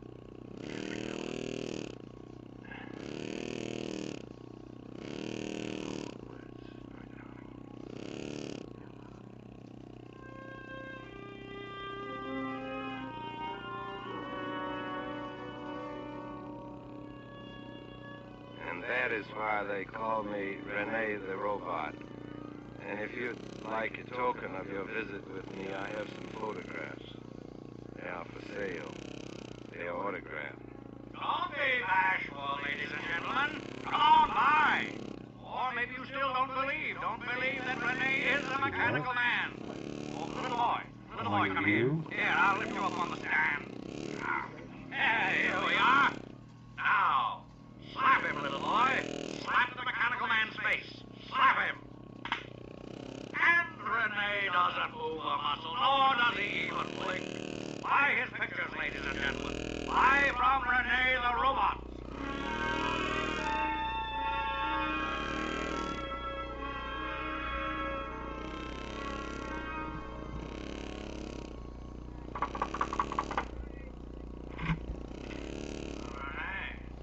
Come in. I know why you come to my trailer, Renee. My compliments on your last performance. Oh, brilliant, Mara. You must listen to me. Oh, not for compliments, then for what? For what happened in there in the tent, in the sideshow. Oh, then you resent the little boy who slapped you. I thought it was quite a nice touch. You go too far, Mara. Tonight was the last indignity. You're quitting the stuff. Then you come to say goodbye. Yes. How many times have you said goodbye? 20 times? 150 times? This time. 1,000 times? How many times in 15 years, Renee? You can't leave. I won't permit it. All right, I gave you that much, Amara. 15 years, that long dancing with toy drums. It's done now. We're finished. You're a mechanical man. Oh, but I always forget. You're not a mechanical man. You're a person of passion, you always tell me. You've got feeling. Yes, this is true. I always forget. 15 years, a man can forget in that length of time. What was that girl's name? No. You know the one I mean. I told you, Amara. I warned you. What was her name? Her name... Celia. Yes? I killed her. You strangled her, Renee, with her hair. Her name was Celia Barton. And I killed her. Of course. And you saw it. And you told no one. I'll never tell anyone. You're my nature and passion, Renee. Why should I tell anyone? You're not going to leave, are you? No. You'll stay. And so will Gabrielle. Yeah. That puzzles me, a man like you, a woman like Gabrielle. What do you do? What do you talk about?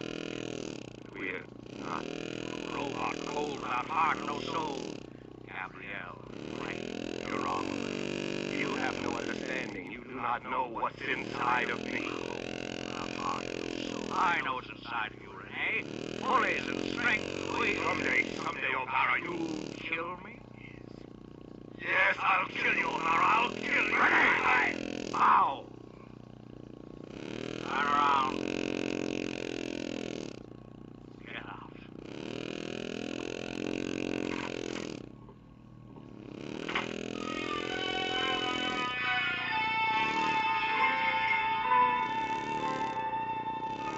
There is a reason why I did that for O'Mara, bowed for him, left him 15 years and listened to his voice that long, performed for him.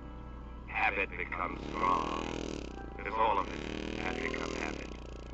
Mara, the carnival, the moving from here to another village, to yet another and another, and perform, and the nights of the mist like tonight walk through it. Wet, dense, pale reflections of light, pockets of wind that swirled the confetti drifted away.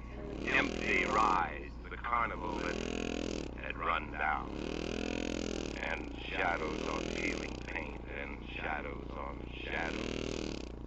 Gabrielle. 1227. I'll be out of fuel once.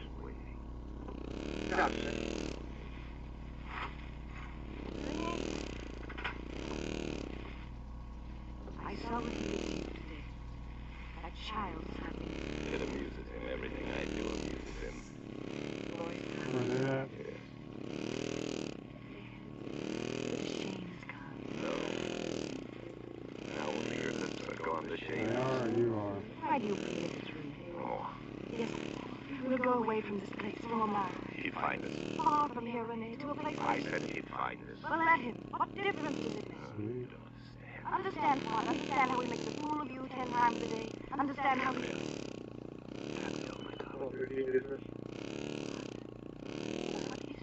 Omara.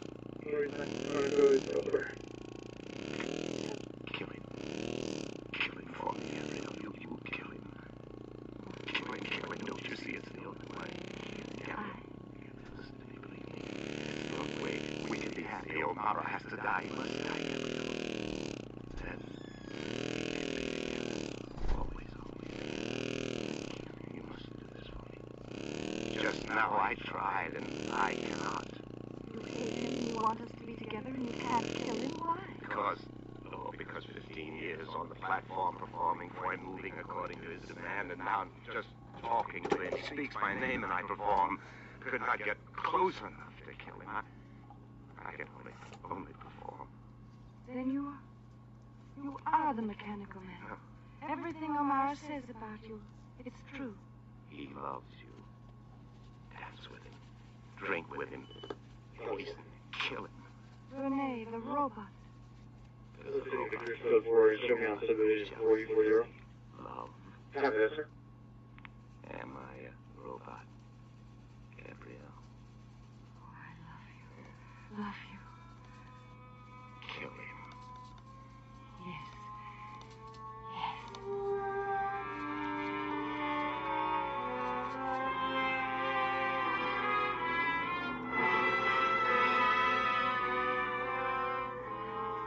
Autolite is bringing you Mr. Joseph Cotton in Carnival, tonight's production in radio's outstanding theater of thrills, Suspense.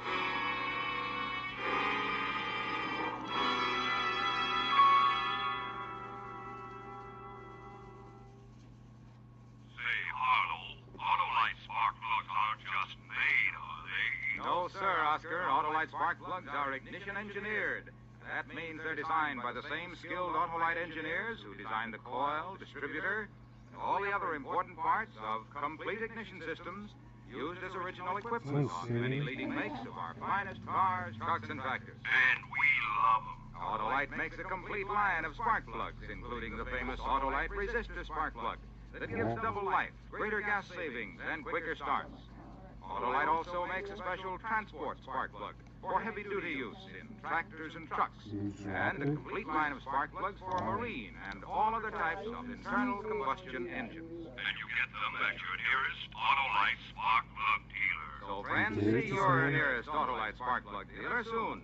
Have him compare your spark plugs with the exclusive Autolite plug check indicator, so you can be sure your spark plugs are right for your style of driving. And remember, from bumper to tail light, you're always right with Autolite.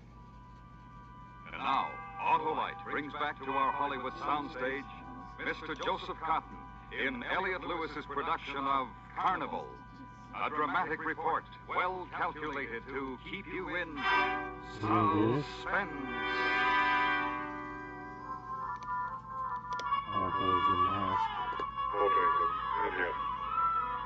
Get your tickets here for the spectacular attractions that you will see inside.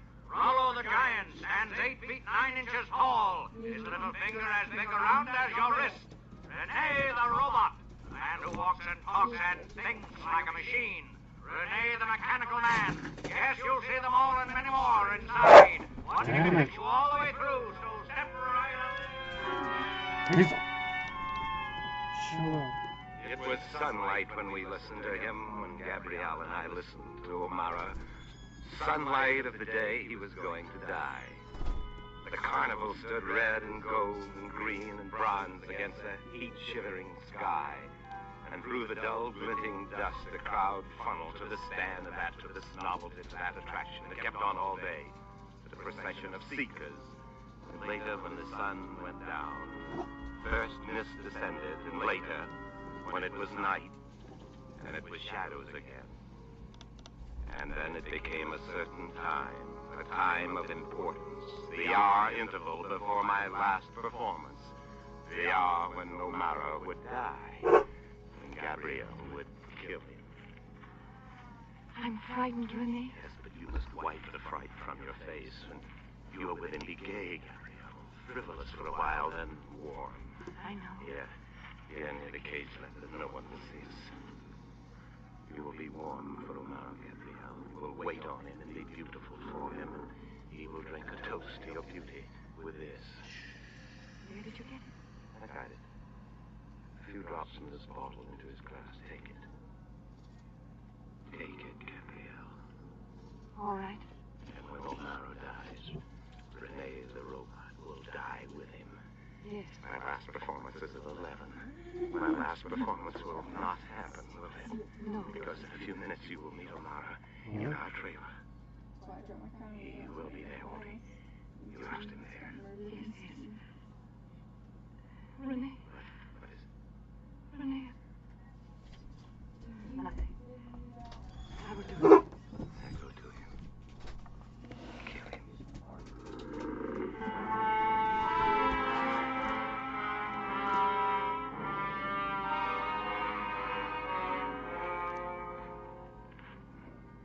You caged leopard, wait with me. You behind your bars, I behind mine. Wait. Walk with me. Wait with me. Oh, leopard, forgive me. I am more fortunate than you. Time passes and the minutes go, and my prison will dissolve. A man will die, and with his dying, I will be free.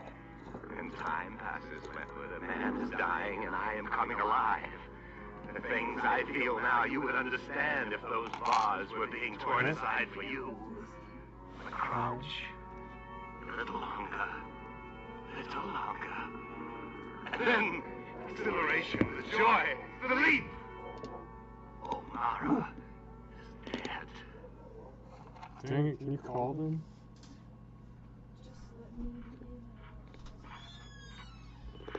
Rene, where have you been, Rene? I've been looking for you. There are people in there in the tent. They are waiting for you. Oh, Rene the robot. Come on. Boy!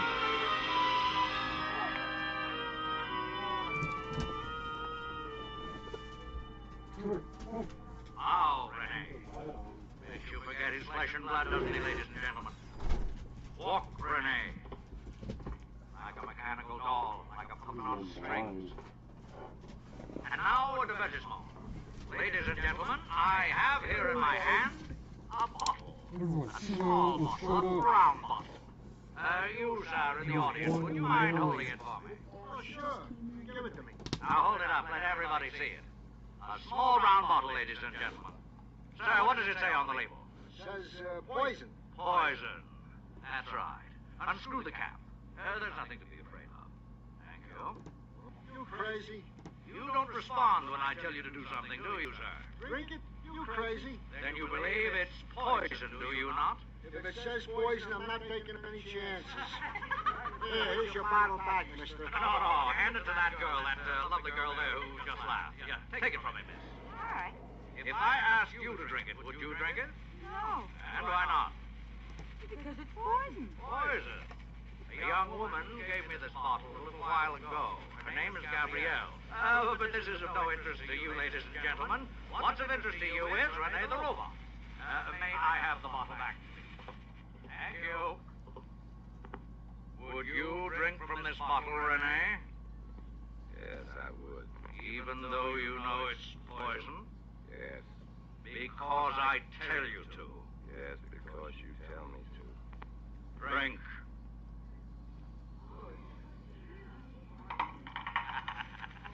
You see, ladies and gentlemen, he drank it, drained it. But don't worry, it wasn't poison. Once the bottle held poison, but that's another story. It was only colored water that Renee drank. And now, with your permission, we will have Renee do a little dance for us. Put on your drum, Renee.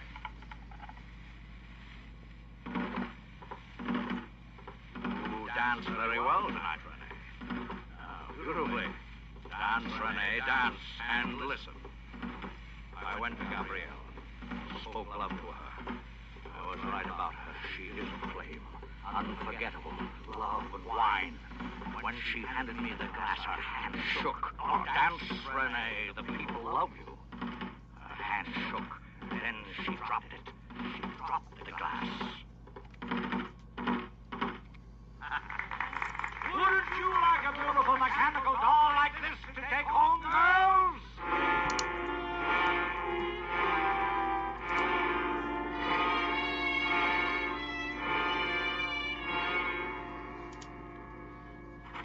Gabrielle, he's alive. Hold me. Just hold me. What happened? Why is he alive? Love me, Renee. Tell me it's all right. Mara's alive. Why? I tried to do what you told me. I permitted him to hold me in his arms. I permitted him to kiss me. I laughed. I was gay. Then, in the bottle, Renee, the poison. I poured him a drink. Your hand shook and you dropped it. Yeah, he's a lot. Yes, how could you know? How could I know? Your hand shook and you dropped it. Why? And she was You gay. kissed him. It was so present No, that you're... no, I love you, Renee. Even now that I know everything about you. I know What do you know? why you wanted Amara dead. What did he tell you?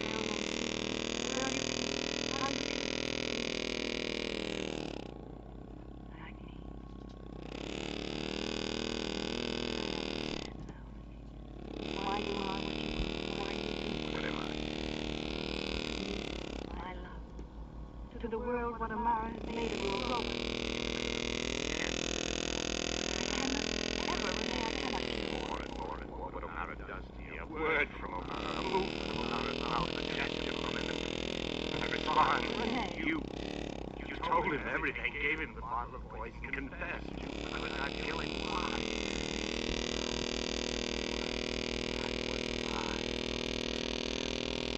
I could be jealous. Now I'm born.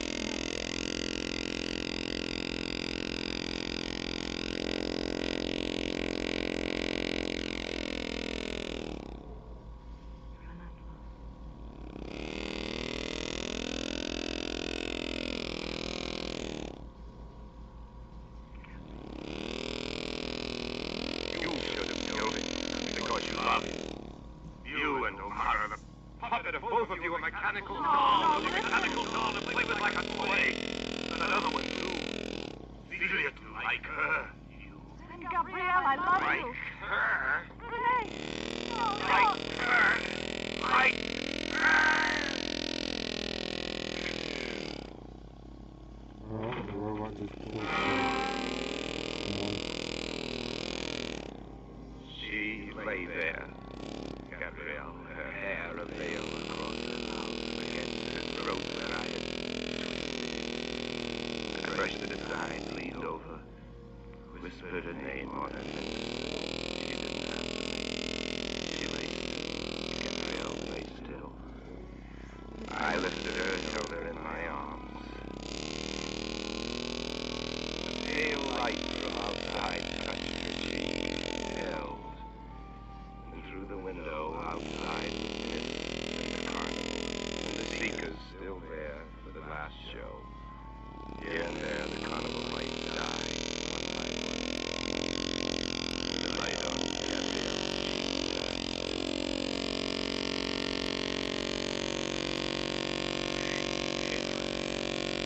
You'll kill her. Put her down. No, O'Mara. Put her down. Renee.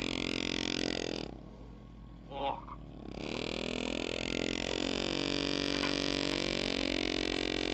Turn left, Renee. To the tent. They're waiting for you.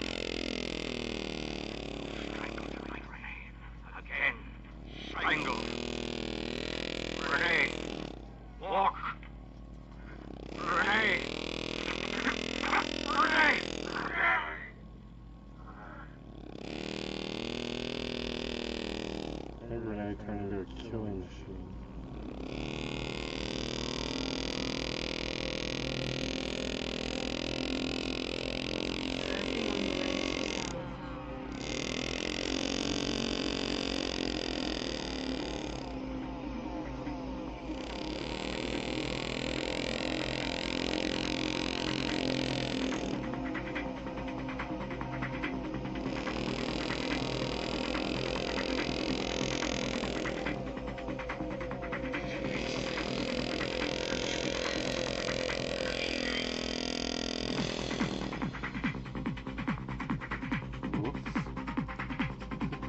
fine on drugs. Any questions?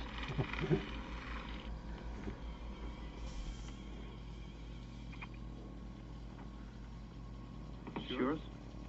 No, My mother said she found it in your closet. I don't know. One of the guys must have Plus the what? Look, Dad, it's Where did you get it? Dad. Answer me. Who taught you how to do this stuff? You, all right? I learned it by watching you. Parents who use drugs have children who use drugs.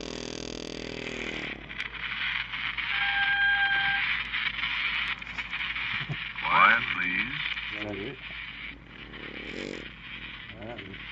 Quiet, please.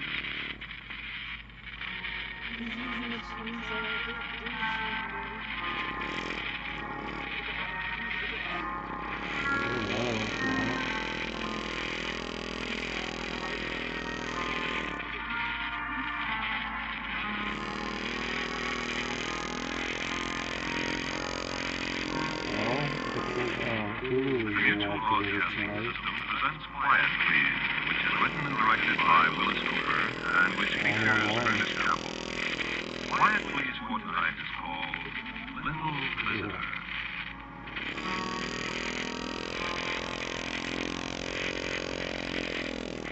All I know is there was a train wreck. I don't even remember the train wreck, but they told me about that